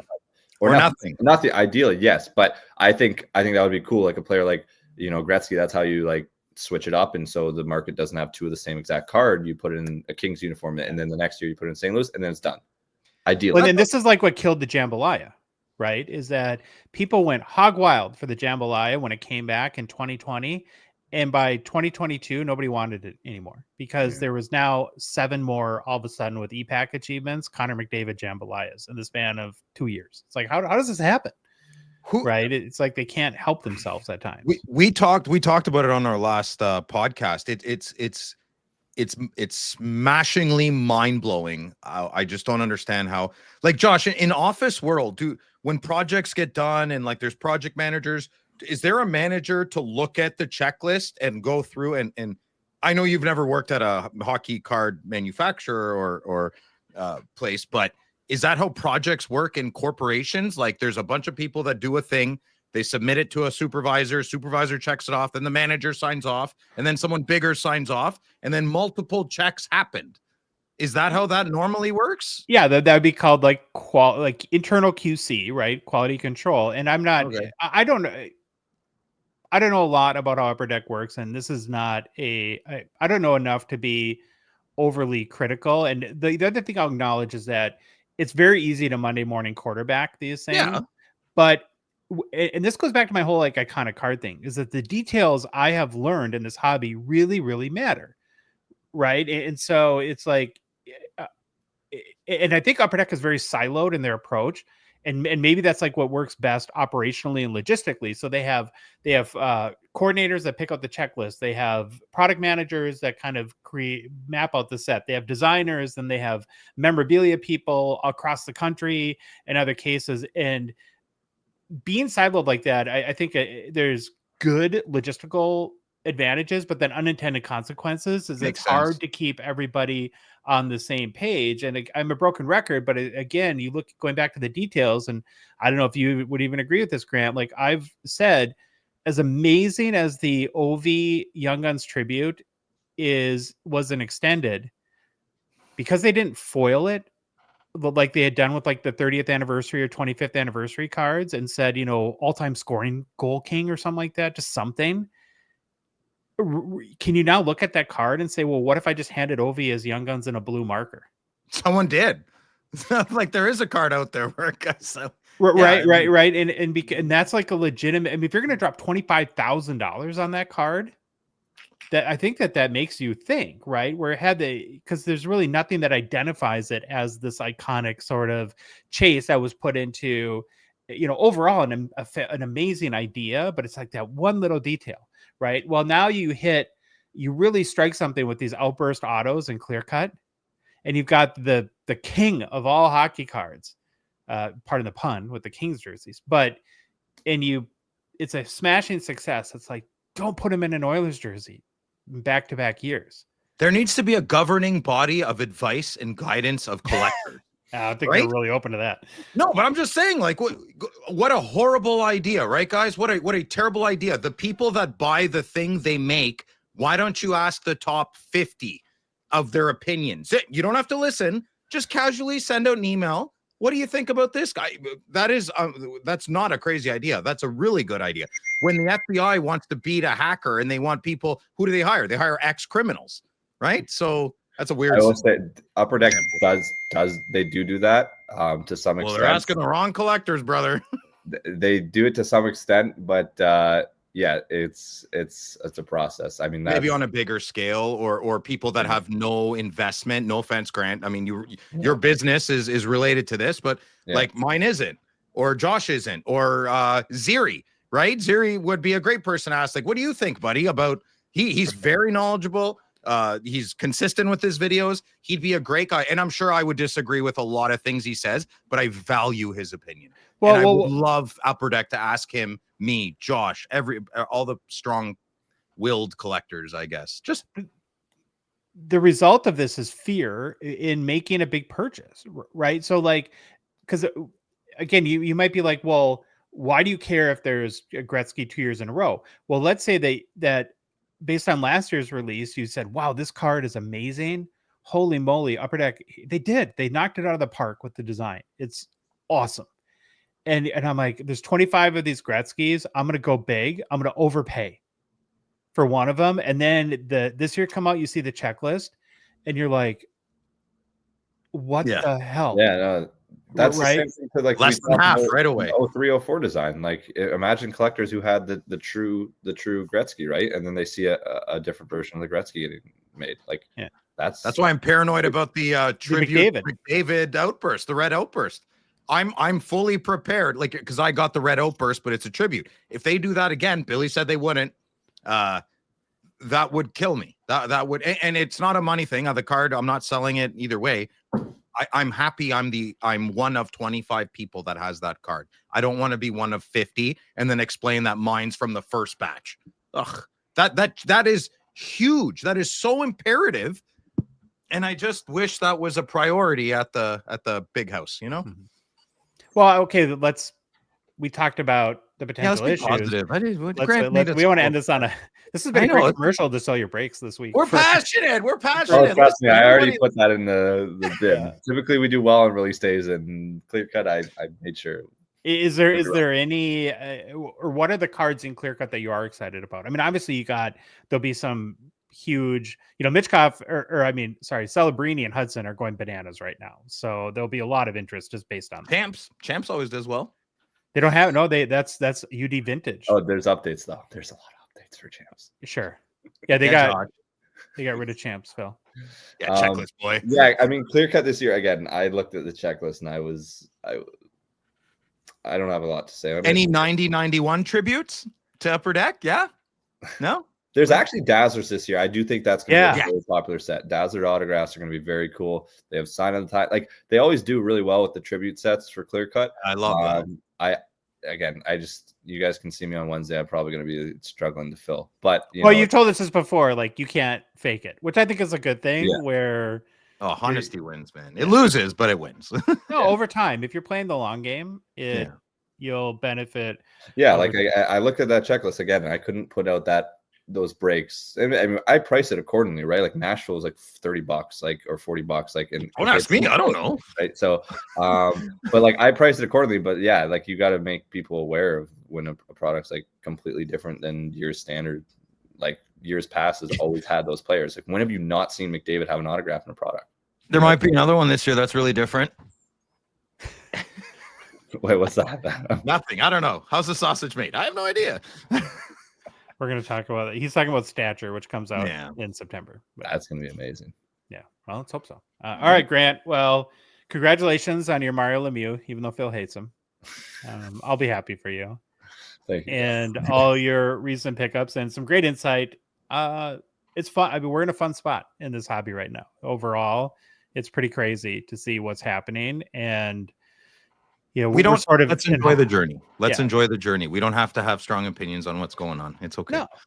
Yeah. And again, nobody can predict the future. And we'll just we'll be along for the ride either way. So we'll talk to you again soon.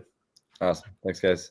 Yep. Thank you again to Grant for taking the time to join our show. Overall takeaways, Phil, that you had from our chat with Grant? Well, if you want me to be honest to you, Louis, and the good listener, I kind of forget talking to him.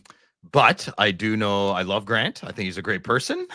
And he brings a lot of insight, and he definitely hit the high end market pretty good on the nail. Something is happening, and I think it doesn't matter to us. Even a higher end collector, it doesn't affect me at all. Like these $1 million, $50,000, $60,000, $70,000 cards, I'm not in that market, so it's nice to see the cards. It is unfortunate that some of the cards I like will be out of reach, like the Gretzky he talked about, unfortunately. So I might have to redo my Mount Rushmore to more achievable things, maybe like a Silver Outburst or something. And I mean, he knows his stuff. I think he's his own worst enemy, though, because he loves cards so much, right? His collection's his profit. Sure. Did you get a chance to watch, Louis? No, sir. Okay. Well, tomorrow, like everyone else. Yeah. We'll look forward to your texts with your comments. So. Props for putting up the Bobby Orr jersey, too. It only took a couple years. Decorated. It's good. Awesome. Yeah. Staging, I believe they call it. New product releases brought to you by Gongshow, friend and partner Mint Inc. They're the spot in all of Canada land to get your latest hockey releases. 24-25 Clear Cut is now out, so you can head to mintink.ca, order your boxes right now, and get them mailed to you anywhere that the mailman delivers in Canada. And it's not just hobby boxes, Baba Louie. Whether it's singles, grading services, consignment, memorabilia, or the vaunted even Pokemon, Mint Inc. is in the business of covering all your hobby needs. And if you're in the GTA, do yourself a favor, check out their beautiful and modern Vaughan location. Also, they're wheeling and dealing on Whatnot, I think pretty much 7 days a week now or something like that. So be sure to bookmark Mint Inc. there so you're alerted to their streams. So we have the other day, Upper Deck sent an updated release calendar. Ooh. There's a big one on here that we will get to in a second. Oh, I see it. Yeah. So we had Clear Cut that came out yesterday. Also MVP Retail How many blasters you guys buy? Louis, you must have dropped a couple $100. Oh yeah, but bunch of cases. Oh, good. Louis JoJo's most valuable person always. Oh, Looking for Stuart Skinner, MVP, gold something. Gold script or whatever they call it. Mhm. Next, then we have the Blackhawks Centennial on September 4th. Nice. Checklist is up for that on hockeychecklist.com. Then there's the multi-sport Allure SE on September 10th. But then, oh my, my. September 17th, California Dave is going to go broke. 24-25 Stature finally comes out. The white whale of hobby releases. Double year, right? Yeah, it's 20 double rookie class. Now, so I went back and looked because I was curious like how long it's been. 2022-23 Stature came out in November of 2023.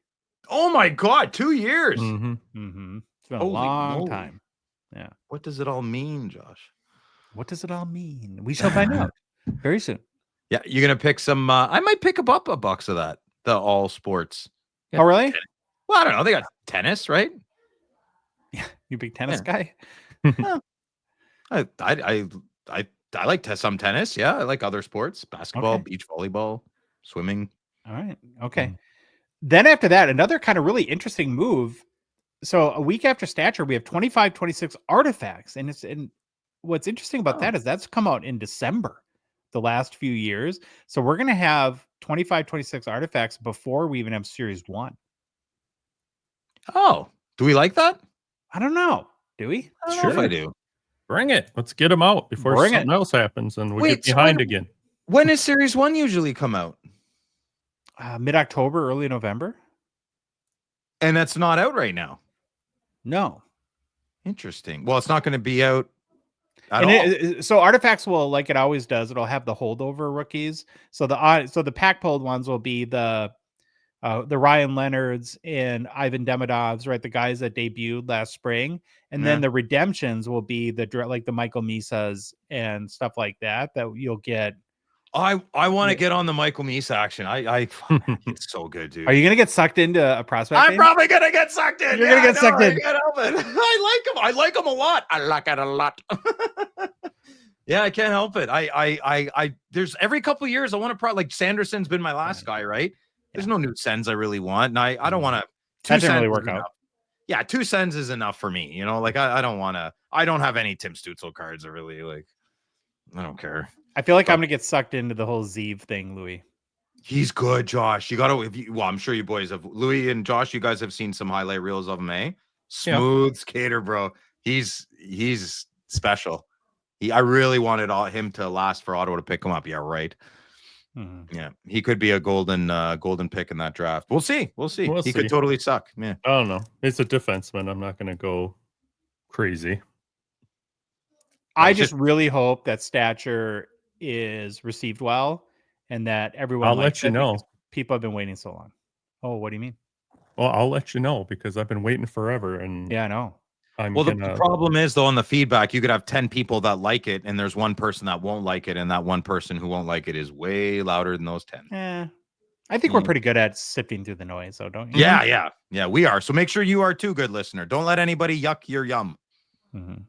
I think just the only part that I don't like the most is that dual rookie year, that 2-year thing. I don't like that at all.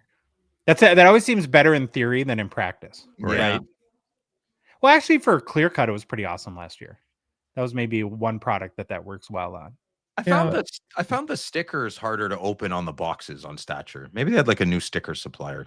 The adhesive, you know? It's pretty random, but okay. Thank you. I remember I chipped. It doesn't matter. Forget it. Okay, fine. I'll keep it to myself next time. So we got some good stuff to look forward to. I'm very excited about that. Should be a decent. Yeah, life gets back to normal in September. Send the little squirts back to school. We need our hockey. Let's go. Come on. Let's wrap up our seasons, you know? All right. Personal pickups brought to you by Gongshow partner Paterson, the Ultimate Holder. We love the Ultimate Holder, of course, because they're made with superior materials and a whole lot of love. Ultimate Holders are acrylic, meaning they are more scratch resistant, clearer, harder to break than your weird neighbor Chad's one touches. Don't. Chads aren't weird. Chads are Chads. I'm a Chad. You're a Chad. Louis a Chad. You're Chads a are Chad. good. I think Louis and I. I'm a Chad. You got it. You are a Chad. Yeah, more of a Richard. Oh. You got that right. Plus, Little Pathers even Richard. Plus, Pathers even added UV protection to keep those autos safer from fading over time. So head to shoppather.com, shoppather.ca. Try them out for yourself. Phil, you got anything? No. You suck. Louis and too deep in his feelings about his daughter to have any personal pickups. I didn't have time to do it. I didn't have time between getting home from work and taking a picture of my card, so it can wait. Oh, that's so silly. You could have done it on the toilet. Gross. No. Yeah, whatever. No. But I'll save the day. I'll be the hero. Mm-hmm. I'm used to it around here. Good. My personal pickup is card I'm very excited about. Very nice. 2017-18 O-Pee-Chee Platinum Patrick All-Star Red Prism, the sweet NHL jersey for the Canadiens, helmet and pads. Cool. 199. Love it. Yeah. Big. I kind of want the rainbow. I've got the seismic gold. It's all right. And this card, and I think I might. You gotta get the rainbow. Gotta get the rainbow. You getting the rainbow, bud?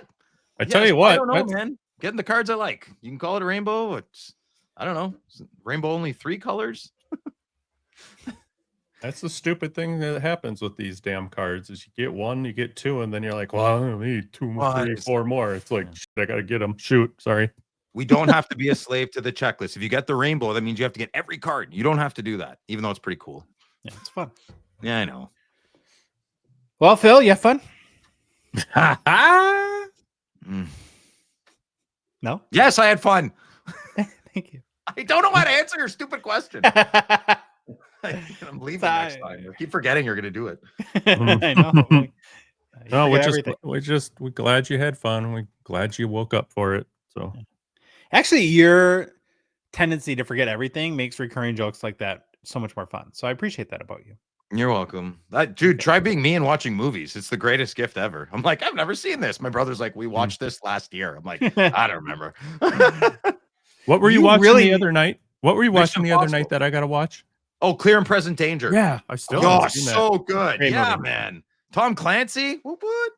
Yeah, very good. You need one of those like brain supplements that people like promote. Alpha Brain or like like Omega. I eat a lot of. I eat 4 eggs every day. All of them, pretty much. Centrum Silver. If I could harness, Depends. could harness the energy, I'd be a lot more efficient. Okay, if that makes sense. Poker sugar. Ooh, probably not that. Well, if you like the episode, please leave a rating, review on Apple, Spotify, whatever podcast app you listen to us on. If you love the show, you want to support us, want to chat with us on the Hockey Cards Gongshow Discord server, please consider a $5 a month donation. Join out of $999 support level tier on Patreon. Link is in the show description with our Instagram profile. Everywhere we are, you can find it. Okay. Follow us on Instagram, Facebook, TikTok, Twitter, and YouTube. And boys, the Hockey Cards Gongshow podcast is a production of Dogbox Ventures LLC. Have an awesome weekend, Louis. Have an awesome weekend, Phil. Baba Louis. You know what to do. Bye. It's the Gong Show. We're dropping the facts. Hockey cards on fire. No holding us back. Josh looking sharp, the face of the scene. Feeling pork chop pants, rocking it clean. Baba Louie in the booth, he's the man with the plan. The best producer in all the land. Gong Show Nation, let's hit the flow. It's the Hockey Cards Gong Show. Let's go, let's go. Wanna say them in show. Oh yeah.